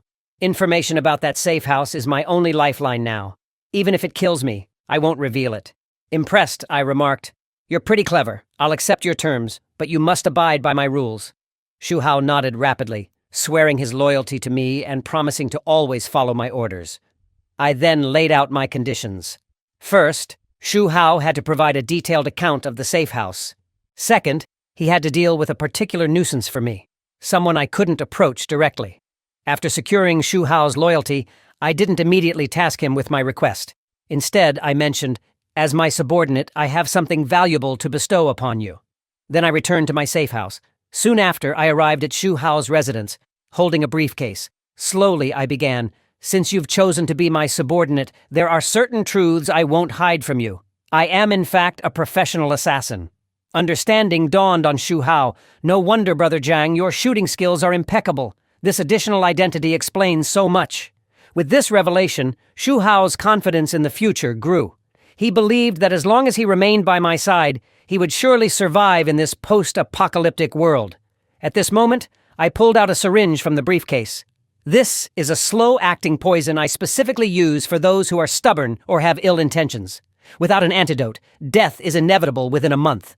Upon hearing this, Shu Hao shouted in panic, Brother Jiang, I swear I have no ill intentions. I simply smiled and reassured him, Don't worry. As soon as we successfully seize Wang Ximing's safe house, I'll provide you with the antidote immediately. Hearing this, Shu Hao collapsed. If they didn't take the safe house, he'd surely die. But before he could contemplate further, I swiftly injected the substance into his neck. From this moment, you're truly my subordinate. We're in the same boat now. You don't need to be scared. The poison won't act unless it's time. Drenched in sweat, Shu Hao realized he was now irreversibly bound to me. I told him to head back home, mentioning I'd contact him if anything was needed. Watching the trembling Shu Hao walk away, I smirked. It seemed I had successfully intimidated him. This made things easier.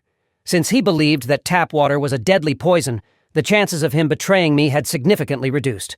Meanwhile, in a hospital room, Uncle Yu had just regained consciousness. Si Li Mei was whispering in his ear. However, I observed this entire scene through a surveillance feed. Even at death's door, they're still trying to be smart, I thought. I then opened the room door, feigning surprise. Uncle Yu, you're finally awake. I'm so glad you're okay. Otherwise, the guilt would have haunted me for life.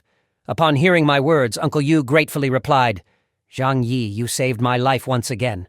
From now on, my life belongs to you. I chuckled. Oh, come on.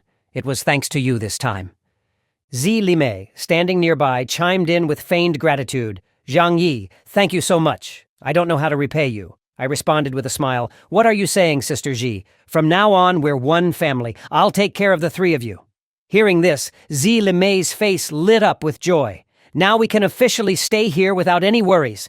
She handed me the baby she was holding. I'll go back to get some of our stuff. Don't lock me out. And with that, she quickly left, dreaming of the warm days ahead with the fireplace. As soon as she left, I took out my phone and sent a message to Shu Hao, prepare for action. While playing with the baby, I thought, it's hard on you, little baby. But it's better this way. Otherwise, someone might turn you into a stew one day. On the other side, Xie Limei, all smiles, returned to her door. But as she opened it, Zhu Hao suddenly lunged at her. Before she could even utter a word in surprise, Zhu Hao swiftly stabbed her. In desperation, Xie Limei begged, please spare me. I'll give you whatever you want. But before she could finish her plea, Zhu Hao continued his onslaught, ensuring she was motionless before he ceased. Afterwards, Zhu Hao texted me, Brother Zhang, it's done. When can I get some food? Seeing the message, I couldn't help but smile. This problem is finally resolved. Otherwise, she might have tried to create discord between Uncle Yu and me. Turning to Uncle Yu, I said, your family can stay here in peace. Whenever you wish to move out, you're free to do so. Uncle Yu looked troubled upon hearing my words. Brother Zhang Yi, this might not be appropriate. Plus, resources are limited. Saving my life is more than enough. I patted his shoulder. We've already been through life and death together. Just stay here and recover. However, before I could finish, the baby in my arms began to cry uncontrollably. Despite my best efforts, I couldn't calm the little one. In desperation, I handed the baby to Zhou Qi. Having no experience with children, Zhou Qi appeared completely lost. Suddenly, a thought struck me. Could it be time for a diaper change? I quickly took out a pack of diapers from my storage space and tossed it to Zhou Qi. I then returned to Uncle Yu's room to inquire about his condition, asking if he felt anything amiss. Uncle Yu shook his head, indicating that apart from feeling weak, he didn't notice any other abnormalities. Suddenly, as if recalling something, Uncle Yu said, Zhang Yi, you should check outside. My wife has been gone for quite a while. I'm worried something might have happened to her. I instructed Zhou Qi to look after Uncle Yu, and I went to my room to arm myself. Taking this opportunity, I planned to deal with some pending matters. I then sent a message to all the homeowners, summoning them to room 1301 on the 13th floor. The meeting was meant to distribute resources and decide on the future management of the community. We had successfully taken control of the entire area, and from now on, our word would be the law. Except for Shu Hao, the neighbors who received the message rushed to room 1301. Hearing their discussions inside, I couldn't help but smirk. Want to be the community's manager? Talk to the King of Hell about that. Without hesitation, I threw 2 grenades into the room. The unsuspecting neighbors, mid-conversation, were taken aback at the sight of the grenades. What the hell is this? They had no time to react as a massive explosion tore through the room. Outside, I had already positioned a blast shield to protect myself from the impact. I walked into the room, looking contemplative. Using grenades really makes things easier. A surviving neighbor, filled with rage, shouted, Zhang Yi, we helped you so much. Why are you doing this? I responded with a cold smirk. You might be mistaken. Without me, you would have starved to death long ago. Without another word, I made sure he joined the others in the afterlife. Having exacted my revenge, I felt an immense sense of satisfaction. Except for Shu Hao, all the neighbors who had wronged me in my previous life had been dealt with. From now on, no one in this community would ever pose a threat to me. All I needed now was to get to Wang Ximing's billion-dollar safe house, and then I could live the rest of my days in peace and luxury. With a mournful expression, I approached Uncle Yu, Sister Shi. She's gone. I slammed my fist against the wall. I thought there were only a few traitors in this building, but it turns out they were all traitors. But don't worry, Uncle Yu. I've taken care of them all in revenge for Sister Z." Upon hearing this, tears streamed down Uncle Yu's face. Those ungrateful bastards deserved it. In his anger, he threw a fierce punch at his bed, creating a deep dent. This display of strength sent shivers down my spine. I hurriedly tried to calm Uncle Yu. It's my fault for being too trusting. If only I had noticed their true intentions earlier. Uncle Yu clenched his fists, completely believing my words. After all, he too had witnessed the ingratitude of these neighbors over time. I let out a sigh. It's all my fault for not managing things properly. But Uncle Yu, don't be too devastated. I promise to find you a young and beautiful wife. Upon hearing my words, Uncle Yu gave an awkward smile. I'd prefer someone mature. Just then, Joe Keir walked in with the crying baby. This little one can't stop crying. What should we do? I glanced at Joe Keir. If I'm not mistaken, the baby might be hungry for milk. Joe Keir punched me lightly in the chest. What are you talking about? How would I have milk to feed the baby? I took the baby from her. It seems we might need to find a stepmother for this little one. Joe Keir agreed with my idea. After all, neither of us has experience with kids. It would be terrible if something went wrong. A moment later, I headed downstairs to the community with the baby, which alarmed the nearby residents. They whispered among themselves, "Is Zhang Yi coming to kill us?" I pointed my gun to the sky and shouted, "Bring out Li Jian!" Shortly after, Li Jian emerged from Building 18 and asked me what I wanted. I smiled at him. "You've got some guts. Aren't you afraid I'll shoot you on the spot?" To my surprise, despite the post-apocalyptic environment where food is scarce and clothes are inadequate, Building 18, under Li Jian's management, had the highest number of survivors. I couldn't help but respect that. I handed the baby over to Li Jian. "There are mothers in your building, right? I'm entrusting you with the baby's care. Thank you for enjoying our manhwa recap. If you want a part 3, comment cold.